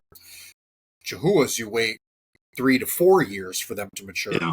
I had bought 30 baby hatchling Chihuahuas. 30. Had to wait 3.5 years for the most of them. A couple pairs I waited till they were 4 because I wasn't completely happy with the overall package size and weight and everything like that. So I waited all those years, and it can be painful. Like you said earlier, it's like a painful period of time waiting and waiting and waiting. So I started looking into other things, and it was crested geckos. I was like, damn, before these things even hit year one, I could have animals that are arguably ready to go. Like, you know, I, as much as everything else is awesome, I absolutely love crested geckos. Like they're my favorite right now. I mean, I know everyone's it's a crested gecko, it's a crested gecko. They're so diverse on the way they look. I mean, you can look at these things. can't I mean, match them. Can't match they're the Pokemon gecko, man. There's so them. many different versions of that gecko that it's just Absolutely, tropical leopard geckos, man. You know, there's no other. I don't think. I mean, let's be honest. What other animal out there has the morph swoosh? What is that? that's a frappuccino. This is the only frappuccino I produced last year. Jesus. She looks very white on camera there. She's not. She's a little more yellow than that. Heat. Really? Well, I find the fraps don't the frap. Well, at least mine. They hold that white a lot more than like the caps go yellow. I don't know how to explain it. But you know how caps sometimes the white will turn yellow on them. Not all, but Yeah. sometimes the cap has a tendency to turn yellow at times. I find the fraps, on the other hand, at least again mine, not budge. They're white. This one's yellow. This one's definitely got Really? that tinge to it. It started off white, but it's yellow now. Well, It's that's a yellow. beautiful, beautiful male. He's Yeah. only a year old. That's a year old animal. Yeah. Yep. June 30th. So He's beautiful. He's nice. I want one of those brown fraps. That's what I'm going to try to make some. Mine are all like orange and red fraps. You know, I have all these like weird off color ones. But I like those classic animals. I kind I of love screwed myself and never made them. the bright orange fraps. I absolutely love those. Dude, that's my dude is like. I don't think you can cameras. I mean, he's literally like my logo color orange. My frap, my Yeah. males. I mean, they're cool. Don't get me wrong. I love them. I'm happy with him. He's probably my favorite, visually wise, my favorite crested gecko. Is your frap? Did you Sure. produce it or did you purchase it? Bought him from a guy. He came from BB's Crested Geckos. But Yeah. he came as this ugly little. You would never have guessed. You would never have guessed, man. By the time he hit 5, and it was a short period of time. I just got him. I had bought another gecko, and something happened. And Boris, I was buying Chihuahuas, and something had happened. And Boris was like, "Well, I gave you this one instead of that one. Something happened. Blah blah blah blah." And it just panned out crazy. I really can't even. I don't even know. But he was not the color he was by the time he hit. You know, maybe not 5 grams, but say like 7 to 10 grams. He turned in orange and hasn't turned back since. Now he looks like he's plugged in all the time. Yeah. Very, very, very cool animals. But I love will be. Like I said, I just got into the caps. I didn't have I got my first eggs this year. I got my first eggs from another orange cap that I had gotten probably 2 years ago now. So I just collected literally, I can't see the date on the egg box, but maybe 4 or 5 days ago. Our first clutch of eggs, fertile eggs. Got them incubating. We'll see. You going for a frap or would you pair? Yeah. Yeah, you got to, right? I mean, that's That's the end goal. But once you hit it, you're like, now what? Exactly. Well, I mean, like I said, I'm very, very lily heavy. You know, it's my favorite gene is the Yeah. lily white gene, and I started off with one 7 years ago. You know, and I wasn't sure that I was going to be able to get one then. You know, the prices were so crazy. I was like, oh man, I really love how that looks. I want one. I want one. So to make a long story short, I wound up getting two, and out of those two, I have 11 or 12 breeding pairs of crested geckos. Every one of them has a lily white that I produced in it.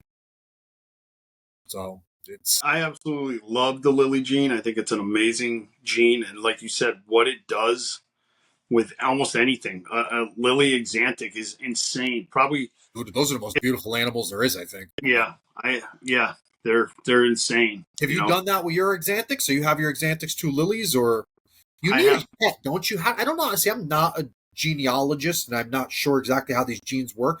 But if you had, you can't just put an exanthic to a lily white, right? You need it to be a het exanthic lily white.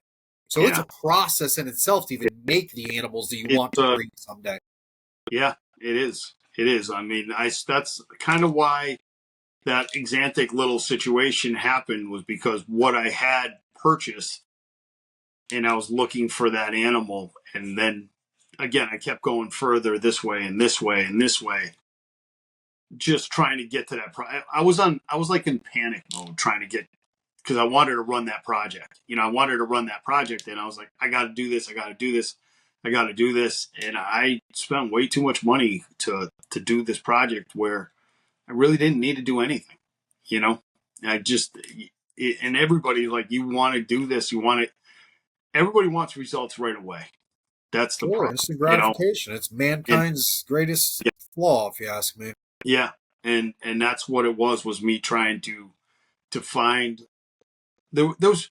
There's probably three purchases that I shouldn't have done, but it was one of those situations that just happened. You know, I'm Hey, going to be happy water with, under the bridge. huh? Water Yeah. under the bridge. Well, you No, know, and again, I don't feel like anybody took advantage of me. Nobody took advantage of me. It was just this brain took advantage of me and how I wanted sure, to do it. sure. You know who took advantage of me? No, he didn't. I was going to say Brian Butler when he showed me those exanthics at Flora Fauna. That's what took advantage of me, because I fell in love with those. You know, those How do things you not? How, I get it. I get it. that How do you started not? it. 2 years ago at Flora Fauna, when I saw his exanthics, I'm like, I want to get into exanthics. I didn't even like exanthics before then. Like, it's just a black gecko. What do I care? It's a black gecko with the whitest white you've ever seen in your life. You know, it's crazy. He has and he has the nicest ones I've ever seen. I mean, he He's done really does. amazing things with them. He's done them. Yeah. He's, you know, that whole situation, how he got them. You know, he pretty Yep. much had the opportunity to. I mean, you know what he did. Yeah. He was very, very lucky, and he handled it very well. He handled it very well having that. It's a big responsibility, you know. He pretty much, I mean, he did. He is the reason that everyone has an Exantic today. Whether you look at it that way or you don't, he absolutely is. So it's hats off to him. I mean, he knows how I Yeah. feel about him. You know, it's He did amazing things. I mean, he did it right. He just did it the right way. He yes, he did. kept the market where it needed to be when it needed to be there. And I mean, it's going down like it's supposed to, but he did it the right way. He didn't flood it like, say what some other countries done with the sable market to us, So Sure. So, what are your plans with the Xanthic project now that you're in it? What do you plan on doing? Have you? I know you said you produced your first one. What are you looking to make? What is your goal with the gene? I would like to do the lily white. I have one on my page. It's the female. It was supposed to be a male. Her name was originally Hades. It is now Lilith, because it turned male. It turned female on me. You're gonna have to keep going down. I think it's titled Lilith No More. Keep going. It might be right there. Is that it? No. Yeti. You said she's a lily, right? She's a Xanthic Lily. Go back up. I think it was up one. Keep going. Keep going. No, it's got to be further down. I'm sorry. Did you get these Tux Kit line cappuccinos from? They're from From, Treehouse, right? yeah, from Janina Treehouse. Yeah. You get them All directly. Oh, Yep. that's Hades. This you said it was named. His name was Hades. That's the new Hades. So keep Oh, going down. and that's That one a there. sick one. That's an Wow, exam. That's AM Gecko's that's exantic. cool, man. Yeah. That's very cool. We did a collab with him. Okay, right there, right dead center, right there. That's her right there. She's very gray, Oh, but she's what's already that? empty. Empty back super stripe thing. She's an empty back, say super stripe. I don't know really the gene, but that'd be the goal is to get that in the dark black. She's very purplish. She gray purplish. What have you noticed about the gene since working with it? You know, that's one of the things when I get a gene, one of my main objectives is to notice the little differences, like what impact the gene has, what how it's working, all the little things that I think that people overlook, not just like the overall appearance of the animal. What have you noticed anything with working with the axanthic gene, like what it does, how it interacts with other traits or colors, or So I've only hatched out my first one now. So I'm still on that questioning of what to do to get the black, to get the dark black. they don't hatch black? I figured they hatch. I got a hatchling right here. I'll show you right now. Yeah, please do. This is from the 10th. So I mean it's pretty egg yolked. So this is the one that I just hatched. At first I was like, oh, it's a lily white, but it's definitely not a lily white. Oh yeah. Yeah. So I think what needs to be congratulations, bro. I think Congratulations. what I'd like to do, I think with this is I think I need to start putting it to some tricolors to make some het tries. And hope that I can get the white from the het tri to bleed through. I don't know if you can, but to have it bleed through so you start getting like a harlequin pattern with an axanthic, I think that would be really cool. Is that something people are having trouble with? Lateral colors and lateral patterns on the axanthics? So again, I don't know the gene very well, so maybe they are. I don't know if it can be done. I should probably reach out to Quincy and ask his opinion if it can be done. I would like to see a harlequin pattern, a white walled harlequin pattern on axanthic. You know, think something's happening, right? Because we're not seeing axanthic tigers, right? Like you don't see axanthics with white tigering, and if that was the case, I think if I recall correctly, I remember listening to someone or talking to someone, and they were saying that they're having a hard time with the gene getting any type of lateral color patterns to show up on axanthics. But looking at that one you just did with AM, I mean, she had portholes on her side. There's plenty of lateral color. So it's interesting, very interesting. I hope you have fun with that. I hope you appreciate it. Maybe it didn't transpire the way you wanted it to, but you have the gene and an opportunity to work with some stuff that people dream of having. I mean, and it's a privilege. It's you earned it, you worked for it, no doubt, but that's still something. I got a lot of axanthics to play with right now. The question is whether I run that project to the fullest or if I really want to push back on myself and put restraints on myself and slow it down. The first year I was very fast and like bred a little more than I wanted, and then AM geckos happened in my lap, so I have some of his stuff that's already bred that I have to so I'm going to be playing with a lot more breeders than I originally planned with this year. So next year I think I'm going to limit myself to a trio of tries. Which again, they're my highest end tries that I can play with. Maybe the fourth if I decide to go with this one in a year. We'll see. She's sticking around, so we'll see what happens. But the problem is, with all these adults, I need adult caging. Babies are easy. How many thousand your adults, if you don't mind me asking? What do you do for your breeding pairs? What type of setups are you running? Every gecko I have is separate. There's none. You don't keep pairs together. Not yet. I have a rack of 1825s that are not built. They're there. The plan was for those tanks to be designed for my pairings. The ones that are going to be home based pairings. Like I'm going to have other pairings that are going to be, this one off, one off. But I wanted one tank for like, for instance, my Xanthics. The two Xanthics would be together. That was the plan. That was going to be their tank. I wouldn't have to deal with it. The Dal tank, it's going to be that tank. If that's going to be the pair.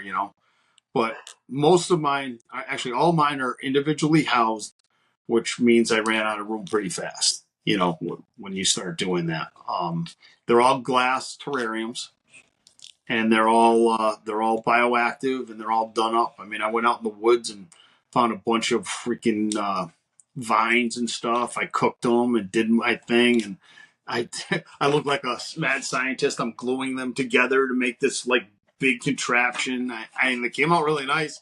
The wood's not going to last because it's not that kind of wood that's going to sit there forever. But it'll do its thing for now, and eventually I'll have to go out in the woods again or buy some real manzanilla wood or whatever that is. That's really nice.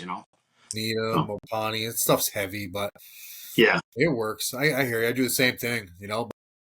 If I travel, every time I go on a hike with my dog, or my buddy, who is ironically my boss, goes on vacation, he brings me driftwood back from around the world. I got piles of it that all has a story, and I love it. I just love natural wood and love it. Bugs eat it though. If you run into these cleanup crews, man, they can wreak havoc on it. But yeah. it is Well, what it is. that's what I'm figuring is going to happen to this stuff. It's going to the isopods and the springtails are going to take on to it. They do. Speaking of bugs, I brought up a bunch of stuff here. Have you heard about the ant? I have No. a queen ant. Wow. Well, that's freaking cool. Yeah, it's got a little outhouse and everything. That's I'm impressed with awesome. it. This is one of those things where it's one of those things where my son and I, we just go out off. We have these little science experiments. So this was a queen ant. We found a queen ant. We stuck it in a test tube. It laid some eggs. And then from there, it's just cool. It's cool watching some of this stuff How do you happen. find a queen ant? There's a channel on YouTube called Ants Canada. I don't know if you've ever seen him. Once you go down that rabbit hole, you're going to be there a while. So he actually shows you how to do it. But this particular queen ant, this specific one right here, my brother found it. It was in the pool floating around, and he just picked it up, stuck it in the test tube for us, gave it to us, and we've had it ever since. But yeah, we've gone out. We've actually gone out. You set up a sheet. You can set up a sheet of a bedspread sheet, like a white bedspread sheet. Put a black light on it. Walk away. Come back in an hour or so, and it's going to be covered in bugs. And you just got to look for the queen ant. The queen ant's gigantic. It's just huge. It'll have wings. If it's a fertile queen, it'll rip off its wings after a while, and Crazy they you don't. say that. I heard that last night. Wally from Supreme Geckos had a guest on, and he was talking about how he found a queen ant, and they usually have wings, but they'll rip them off. That's like Yeah, crazy. Second time I heard that in 2 days. yeah, In 40 years of my life, I've never heard it until today and yeah, yesterday, 2 times. yeah. Very So strange. it's just a fun little experiment that we do. I mean, Sure. we buy the the praying mantis eggs. We buy them all the time. We hatch at least two out a year. Actually, this past year we didn't have to buy them because we actually found them in the yard. So that was cool. So it's actually the ones that we hatched out laying eggs. But our house is littered in these giant praying mantises. Like we keep seeing them all year last year, because we've been doing it. I think it's like you seed your yard. You keep doing it, and then after a while, they just become a natural part of the ecosystem here. So, but that's fun. That's just so cool. And you see one of those eggs blow up, it's just insane. Sure. And I've done it myself. I tell people how cool it is, and then all the little babies come out, and I mean, they're so small. I mean, it's amazing. It's an amazing process, and I actually had a little project going on, Mike. I bought some and it went south on me, but I had bought some and hatched them because I was going to use them for feeders. In New Caledonia, praying mantises are pretty prevalent. And I was reading a field study, and did some gut contents, and there was mantises. They were eating mantises, chahuas and leachianas, and even gargoyles had katydids and mantises in their stomachs, grasshoppers and other things. But so I was like, wow, I was like, I can buy pods. I've done it before for fun. Let me try that. And I lost them all, man. All the things, they blew up and they shriveled up and died on me. Never hatched. Oh, the eggs themselves died Pods, on yeah. you. Oh, The pods. I don't know how easy it would be to raise them up to adulthood to feed or to a size for feeding I because can do it. they're so cannibalistic. They eat You have each to other. separate them, no doubt, for sure. You Yeah. definitely have to separate them. When I did it the one time, the hatch, I had all the babies in a peanut butter jar. That's how it started. All of them in a peanut butter jar. I looked. I thought I was losing my mind. I mean, you would tell people there was a million in there, honestly, but so I wanted to put them in little containers of 10s, and I usually got 1 or 2 out of the 10. Yeah.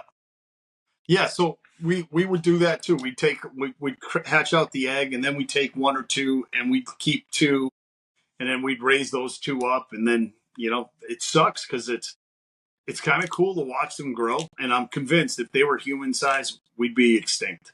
Those things Big are trouble.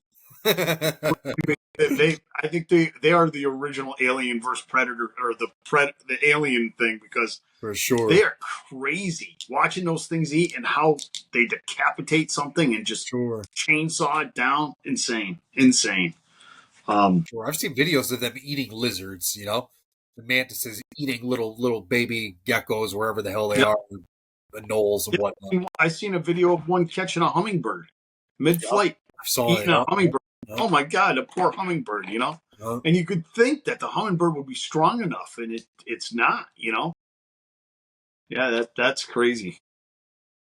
But yeah, so we do these little experiments where we have these little we'll call them side quests. The ant's a little side quest. We just have it here. It's in our gecko room. It's up there on the shelf in the gecko room. Awesome, It's dude. fun. Awesome. What are some other little things that, as we're coming to the end here, I don't want to keep you all night and we're past the 2 hours. I feel bad. We had a late start. It's all good. And I appreciate you coming on here and giving me your time. What are some other little things does your son have any goals that you know about? Does your son have any plans that maybe you could share with us? So I would have loved for him to be here. I was hoping that he was going to stop in for a little bit, but like I said, Get him on here one time, man. He can hop on anytime. I'd love to have him on. I'd love to have the next generation on here. Yeah, he's big into sports right now. He plays lacrosse, which Awesome. I absolutely love watching him play lacrosse. It's amazing. Awesome. He plays soccer. He wrestles. He's a wrestler. That's my sport. He has wrestled. That's awesome. Oh, I was coaching him for a little while. We had a nice youth program. It was great. Really? I loved it. It was so much fun. So I was one of the assistant coaches out there for the youth program. So much fun. Absolutely loved it. And I was a wrestler too. And really, it's like my passion sport, But awesome. He got to the point where I think he needed to go club, or we needed to go. He needed to do something else. So we just went and started doing lacrosse a little more in the winter and stuff. So hopefully he picks back up wrestling come the actual high school season. Next year he's a freshman, so we'll there you go. I didn't know he was that young. All right, that's awesome. Yeah. Hell yeah. Yeah, no, he's good. If he hops into high school and he's already got experience, man, he'll do great. So out here we don't, like my first year wrestling was my freshman year, when we had to pick, when you play football, I played football my whole life, Pop Warner. When you play football for Greenwich High School, the school I went to, they make you play another sport in the off season to condition. Most of us wrestled. I'm like, fuck, all my buddies are doing it. I guess I'll have to wrestle. I wound up being a 10-time better wrestler than I was at football. Like it was. What was your weight? I wrestled 215, but I also wrestled 195. 195 is.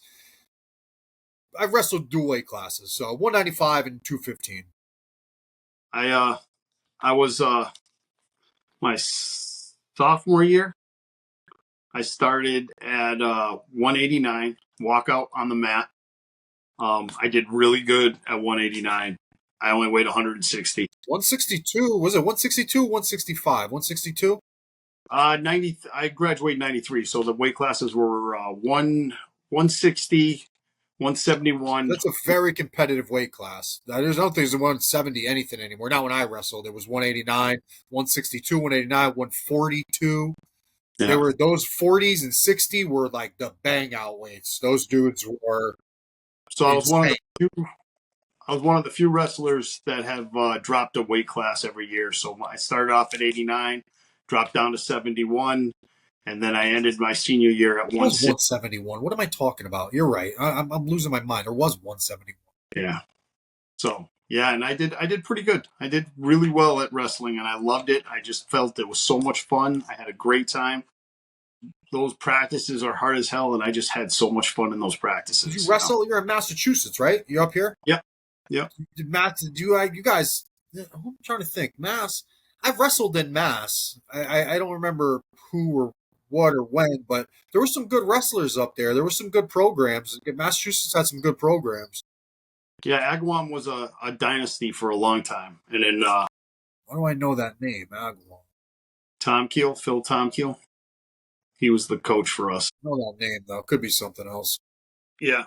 No, I absolutely loved it. I hope that he does it again. I mean, I get to the point where I'm at a match and I'm like, throw the half, throw the half. And that's what I was, a killer half. I would destroy people. I wasn't a good on my feet wrestler, but man, we get on that mat and I throw a half, a bar, a half, a wrist and a half, a freaking I was killing people with that thing, you know? Did you ever take anything on the side, like to better your grappling, like jujitsu or anything? No, no. Back in my day, it was just like you said. You didn't do. We didn't have club stuff. You know, you walked on the mat, and that was the first time you ever seen a wrestling mat. You didn't know what it was. You know, um, we It's just had, good though. It's good for these kids, man. You know, we've paved the way for them to have better. You know, and they're producing better athletes, hands down, without a doubt, better athletes. You know, it's so his goals. I'm not sure what his goals are with the animals and stuff. I mean, originally he was like, you know, back in the day when we started this little project, he's like, I'm not going to college. I'm going to do this. I'm like, listen, this isn't full time, kid. This is a hobby. This is all I want it to be. Is a hobby that we enjoy doing together. You know, if you can make money on it down the line, that's one thing. But it's supposed to be a fun hobby, not pay our bills. You know, sure. and that's kind of what you asked me earlier, like my 5 year goal is pretty much to keep this a hobby so it's fun for us and not have to pay my bills with it. I have a job that does, I like my job. I love my job, you know, so it's, you know, it's kind of one of those things. Sure. Oh. That's what is. Does he? Do you give him? Does he have any say in like pairings or anything? Do you give him any like the reign to say, you know, what do you want to do here or? I don't do anything without him on that for the most part. We actually have a stack of flashcards like this with all the geckos' names on it. And one of our things was like, okay, we grab the gecko's name and we have to do it in the gecko in the room to like look at the gecko too. So we got this name, right? And we put it on the table. So this is the male, right? And like, who can we put him with, you know? And then we'll put like 5 females that are available that he could go with or something. And again, this is more along the lines of to figure out who we were going to keep. This was just to say, hey, like for instance, this one here is on the table. If we kept this male, who's going to go with this one? You know. So you have all these piles of like, okay, so now do we really want to run this? You know, or do we want to get rid of this animal? Are we just running this animal because I have it? And I did that. And that's where I'm at this little kind of Sure. mistake where in life, you know, I'm like, I don't want to do that again. I We want to all be, did it, Mike. huh? We all did it. Yeah, you know, and you can't tell somebody not to do it. They're going to do it. In fact, I have a guy in Springfield. He just hit me up and he told me he ran 13 animals his first year. And I'm like, 13 females? I'm like, you don't know what you're in for. I mean, you got to get rid of 13 females worth of babies. That's what I tell people. You can make You know? them. What are you going to do with them? Yeah. I mean, And if you're making animals people don't want, I've been there. And that's the only reason I tell people I would never discourage anyone from breeding. If it's something you want to do, I'm not one of these people on Facebook that's going to tell you we don't need more breeders, we don't need this, we don't need that. On the contrary, I think that another set of eyes could probably be good. But don't just make animals to make animals. Make them strategically. They don't even care if you're making animals that other people don't like, as long as you like them, but know that you have to do something with them, right? One animal could possibly make you damn near 25 in a year, right? Like, Yeah. you need to know what you're going to do with them. Ironically, I saw his pairings, and they're actually really good pairings. Good for He him. should not have Good for run him. 13 animals. Like I just think that he didn't realize what he was up against, or what he was doing. He also felt like, and again, he needed to do a little more research on what he was about to get into. But he had decent pairings. Like Good maybe for he him. did my mistake. Maybe he actually knew what he was doing, but he had decent pairings. Like I'll be interested to see some of these babies for sure. Good for him. Oh, How many pairs, if you don't mind me asking, how many females do you have going this season? you give me a second to think in my brain here. I think my max right now is 12 that I have running. I think I have 12, and I'd like to probably bring that down to 6 next year if I can. That's the 12 that I have running. I'm not even talking AM's geckos that has 3 pairs up there that I have. So I just went to 15, and like you said, 20 eggs easily. Easy from a healthy animal. Easy. You know, um, so that's concerning to me. How So that's what? going to. So let me, damn, I can keep going on and on and on. I feel so bad. I'm sorry. But so now, what is your outlet? You're doing shows, you're vending, and you're doing Palm Street. Do you find that you favor one over the other? Are you having more success with one over the other? I did. I had a good show at Palm, but it was all on a lot more on the 3D printed. I sold a few animals here and there on Palm. I've sold a few on reach outs. People reaching out here and there. People hitting me direct. I think my price tag might be a little high on some of my animals right now. Maybe I am, maybe I'm not. I don't know. Animal's worth what you think it is. Yeah, I think that's just it. I feel like it's worth what I put into it and my time and effort. I mean, and I'm not. I'm trying to follow suit on let's say Tara Lay. Tara Lee, Uh, yeah. Tara Lee, where she, yeah, Tara Lee, where she's really only releasing semi-adults. They're damn close to being Very adult wise ready. too. Yeah, she's seen what she has, and I'd like to do that too. That's where I want to be. I don't want to be selling these little baby animals. Wouldn't You be know, helping yourself. You could be selling some of the best stuff you ever made. yeah. So for outlets right now it's going to be shows and an occasional Palm. My theory on the Palm Street, and I may be wrong on this, but it's flooded by not so much the amount of people on it. It's flooded by the amount of repeat people on it. I think that and don't like crucify me on this, but it's like you asked me about the treehouse caps earlier. I got them from Janine on Palm because I can't find Janine otherwise. She's not coming to shows around here. I'm not getting a treehouse animal unless it's Morph Market, and even then, I rarely see her post on Morph Market. So she's a lot more like direct contact to get her animals. But she's been on Palm, I think, twice now. And both times I think she killed it. And I think that's the concept here I is got two myself. I grabbed two of them. on her Palm. Her directly, but they Yeah. Yeah. So like I think that you could do better by being a little more exclusive of how many times you do it.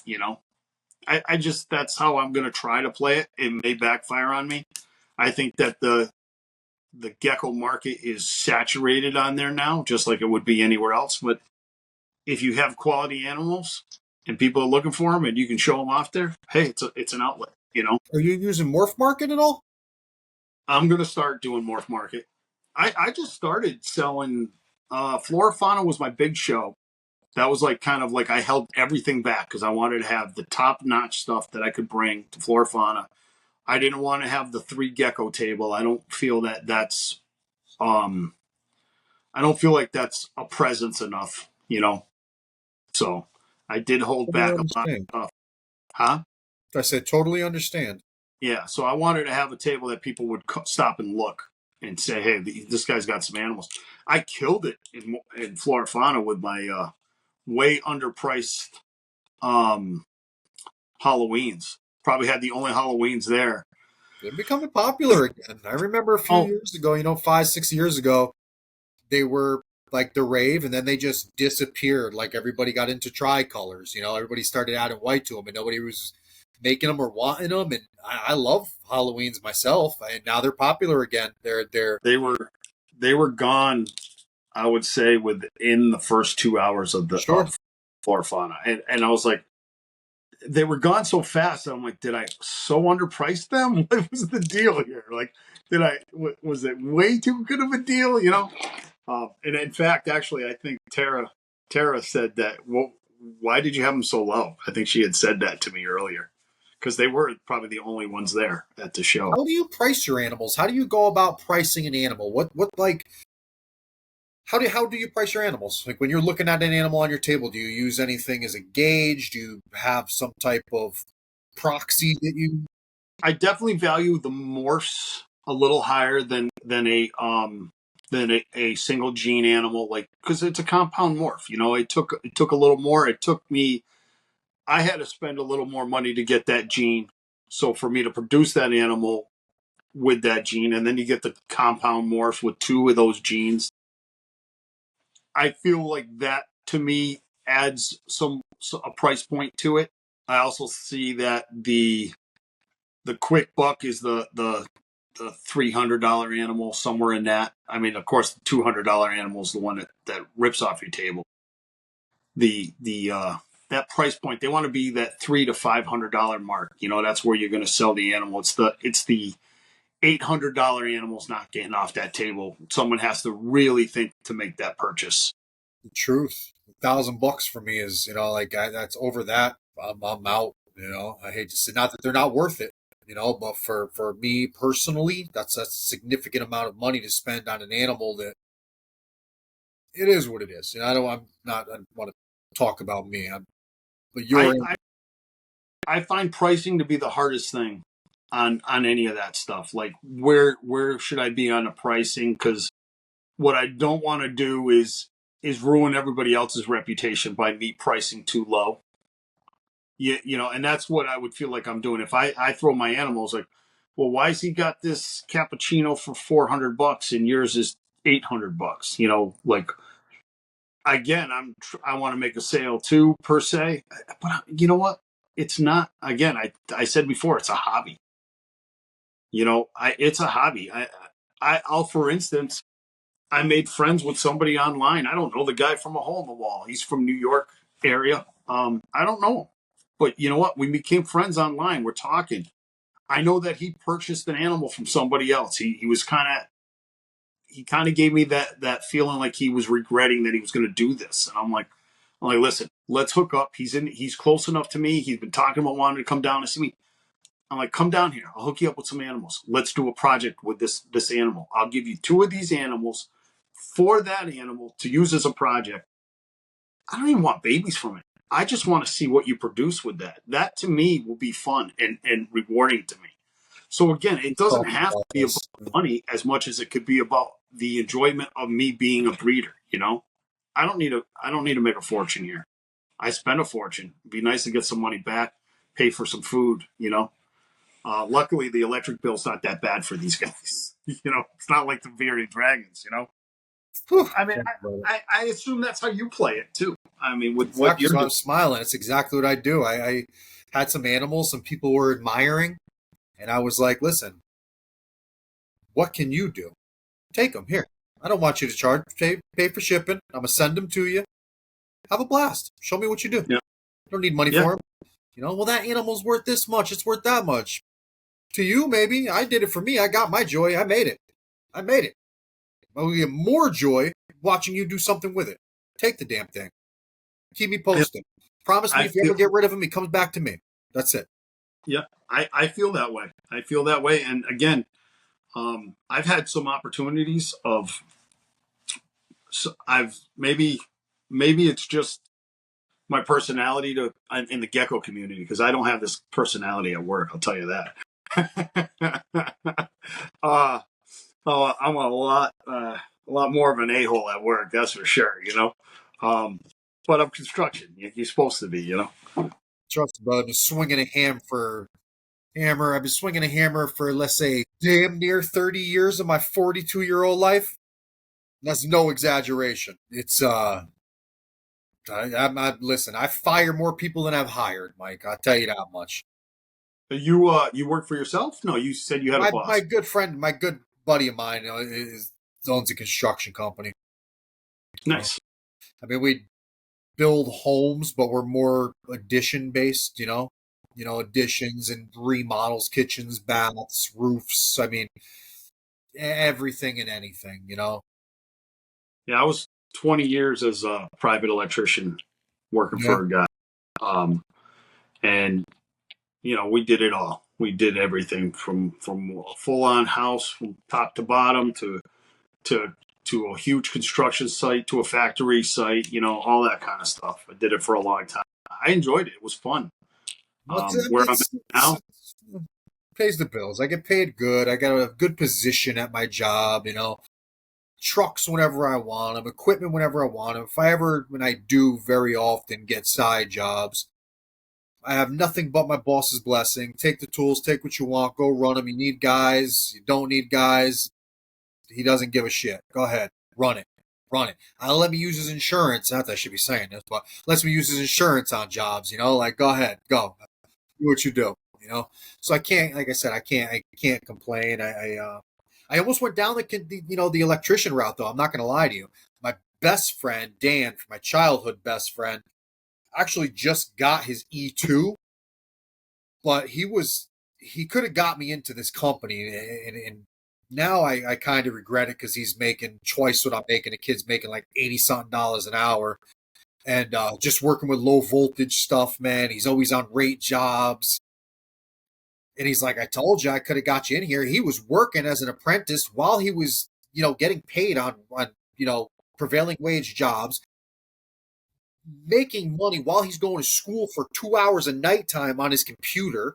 Like, and he did it, man. God bless him. The kid did it. Now he's working for, well, he got his license working for Eversource or for CanSam, and now he's going to like Eversource, dude. Like just as a low voltage something, and it's just insane the money these guys make. It's like, holy shit. I'm not saying that he's not smart, but I tell you what, to this day, Mike, when he's got a problem, I'm the one he calls. Like, Aunt, how do I do this? How do I fix that? What is this? Not electrical stuff, but it's anything else on a job. You're as an electrician, there's plenty of other construction and carpentry things that are required, It's yeah, not just punch a hole through a wall and run a wire. It's not that simple.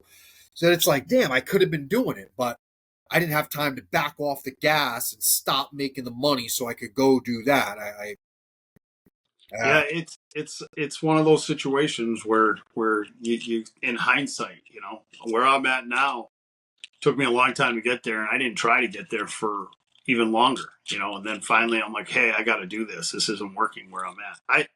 Where I started, where I parted ways with my old boss. I mean, I owed a guy a lot. I got my license through him, everything, he was great for that purpose in my life, could I have done better? Sure. But I mean, I owe him that part of my life, and I spent 20 years with him. Then I finally decided it's time for me to move on. And as soon as I did, I'll tell you what, it went to high gear. How fast I moved up into other places and where I got from there. No offense to him, I just wasn't moving where I needed to go. So Sometimes you're not wrong. You're not selfish for putting yourself first, Mike. yeah, no, Do for other people if you don't do the best for you, and it's a hard thing to be in, where you're a respectful adult, you're noble, honorable, and you acknowledge what someone has done for you in the past. But if they care that much about you equally, they would understand that you need to grow, go spread your wings. Like you're taking home these big paychecks, boss. That's great. I'm not. I'm here busting my ass for you for 20 years. I got to get mine now. So it's. Are you an E1? You got your E1? I do. I do. But I actually work as a power plant electrician now, so a little different than what I was doing before. In fact, when I first got hired there, they brought me in pretty low as a step, and I walked in the place, and again, I'm 20 years as a licensed electrician out there, doing my job. And I walked in, and I was like, man, why am I coming in so low? This is stupid. I'm a licensed electrician. I walked in. I don't think I was in that job 5 seconds, and I looked around and I go, they brought me in too high. It's just a whole different game. It's not what I was used to. I wasn't running wire and bending conduit like I used to. This was a whole different game, and That's cool though. That's awesome. Can you tell me? So what do they have you doing? What exactly is your job entail now? Well, now I work. So like you just had power outages and stuff, right? So when that goes on, we got to go to the substations and we got to transfer power to different areas, or switch things out so that we can get the customers back on.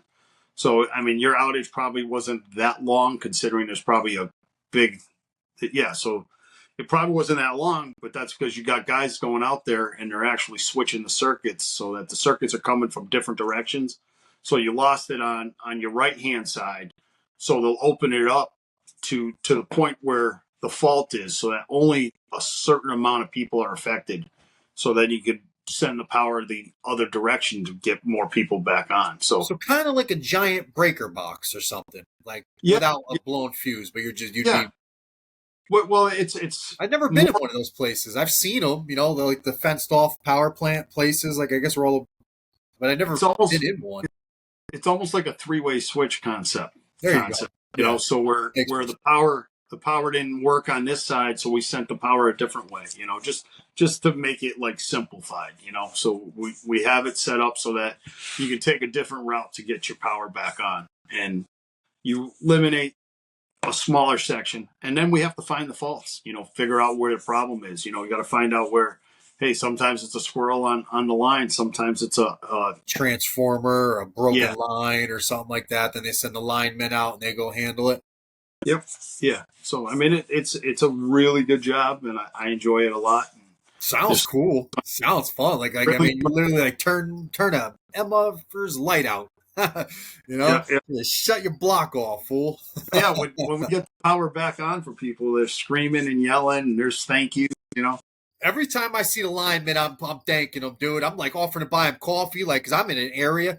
Like, if I tell you in the summer times how much we lose power over here, it's mind blowing. Like, I don't know what the hell it is, but the power is we get storm. Well, you're in New England. These storms come ripping through, man, and trees are down, and it is a disaster. These guys are out here on it damn near. It feels like 24 hours a day around the clock fixing it, man. Every time I drive by them, I thank them like they were a first responder. Thank you. Yeah, there's a lot that goes into getting that stuff back up and live, but like to get that point for them to work on, we have to switch so much stuff out to make sure it's safe. I bet. You guys are a big part in their safety. Yeah, it's awesome. It's really a very exciting job, especially when storms happen. I bet. Very exciting job. You got to be meticulous too, right? There's no playing around with that stuff, man. You got to be like on your, excuse my language, but on your shit. Like you cannot play around with that stuff. That's you really be. They hold you accountable for everything too. I mean, you're accountable too because you have other people's lives on your hand too. What's going on sometimes. You hit the wrong breaker, you maybe shut something off, but you maybe turn something on, and that could be bad. Sure. Do you deal with anything that deals with like the train station power, or is that a whole different power plant? They use separate power plants. So where you're at, I'm not sure how that's set up. You said, but like we have substations inside different plants and stuff. They're responsible for. There's kind of like a gray area of what somebody has, like you'll be in the same spot, and for instance, this one plant, they do steam power and stuff. They're responsible for this side of the breaker, and then we're responsible for this side of the breaker. We're the side that feeds them. This side comes back and puts back onto the grid concept. So there's definitely like this break in between the two. You'll be switching in the same spot. Like they'll be over here to turn one switch. We'll be over here to turn on the other switch. That's For kind the of my question. yeah. Because you're getting power out, right? Where's your power coming in? If you're not making it. Like, or are you making it? You're not making the power, right? You have power coming into you to send out. No, we don't generate anymore. We have hydro plants that are out there and stuff. We get other directions and stuff. And that all connects in your power plant. All that power is coming into your power. I would love to see that shit, man. Like I would love to see it. There's some cool YouTube videos, but technically the power grid is the largest machine on the planet. If you think about it connects from this side of the world to the other side of freaking California, right through. That's awesome. It's a heck of a machine when all's said and done, and it ties together. There's 4 different companies that are involved in monitoring it. It's interesting. There's so much that people don't know, and those are things. There should be a podcast on that alone. A whole show kind of like a Mike Rose dirty jobs thing. Like you never seen someone go to a power plant. I mean, we all use electricity. Does anybody ever wonder or think about what it takes to get this, to generate it, to the plants, to get sent out to individual homes? Like I'm in this for a living. Like I said, I've been swinging a hammer for freaking 25 years, and I don't know exactly how and where this whole system works. Like I know there's power plants and power's generated in steam, nuclear, whatever fuel they're using, coal, whatever the hell's going on. But where does it go and how does it get them from there? Like you don't just simply turn a switch and boom, there's power. Like there's a lot behind that. It's interesting. Yeah, there's so much involved in the system. It's crazy. It really is how big the system is and how it all ties together. Jeez, dude, I just realized what time it is. Holy crap, dude. I am so sorry. It's almost 1 o'clock. Like, jeez. All right, brother. I can't thank you enough. I appreciate it. I hope you know how much I appreciate you coming on here.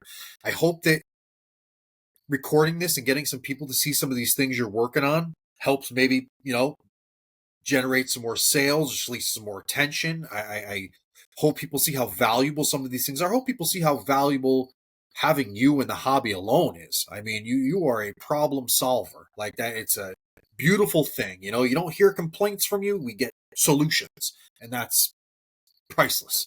Give us your pitch real quick on where people can find you, where they can, I know we talked about it, but maybe where they can find some of your animals for sale, the best way to get a hold of you.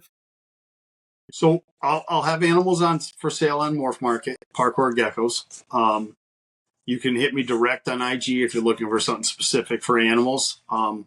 As far as the products go, any of these 3D printed products that I've come up with, hit me up on IG. I will give you a response as fast as I can. I'll apologize to anybody watching right now. There's some cut and paste responses going on because a lot of people hit me up and I don't want to be cut and paste, but I want you to have all the information. For instance, you asked about this latch. I want you to know that there's 3 parts and it's got to get glued.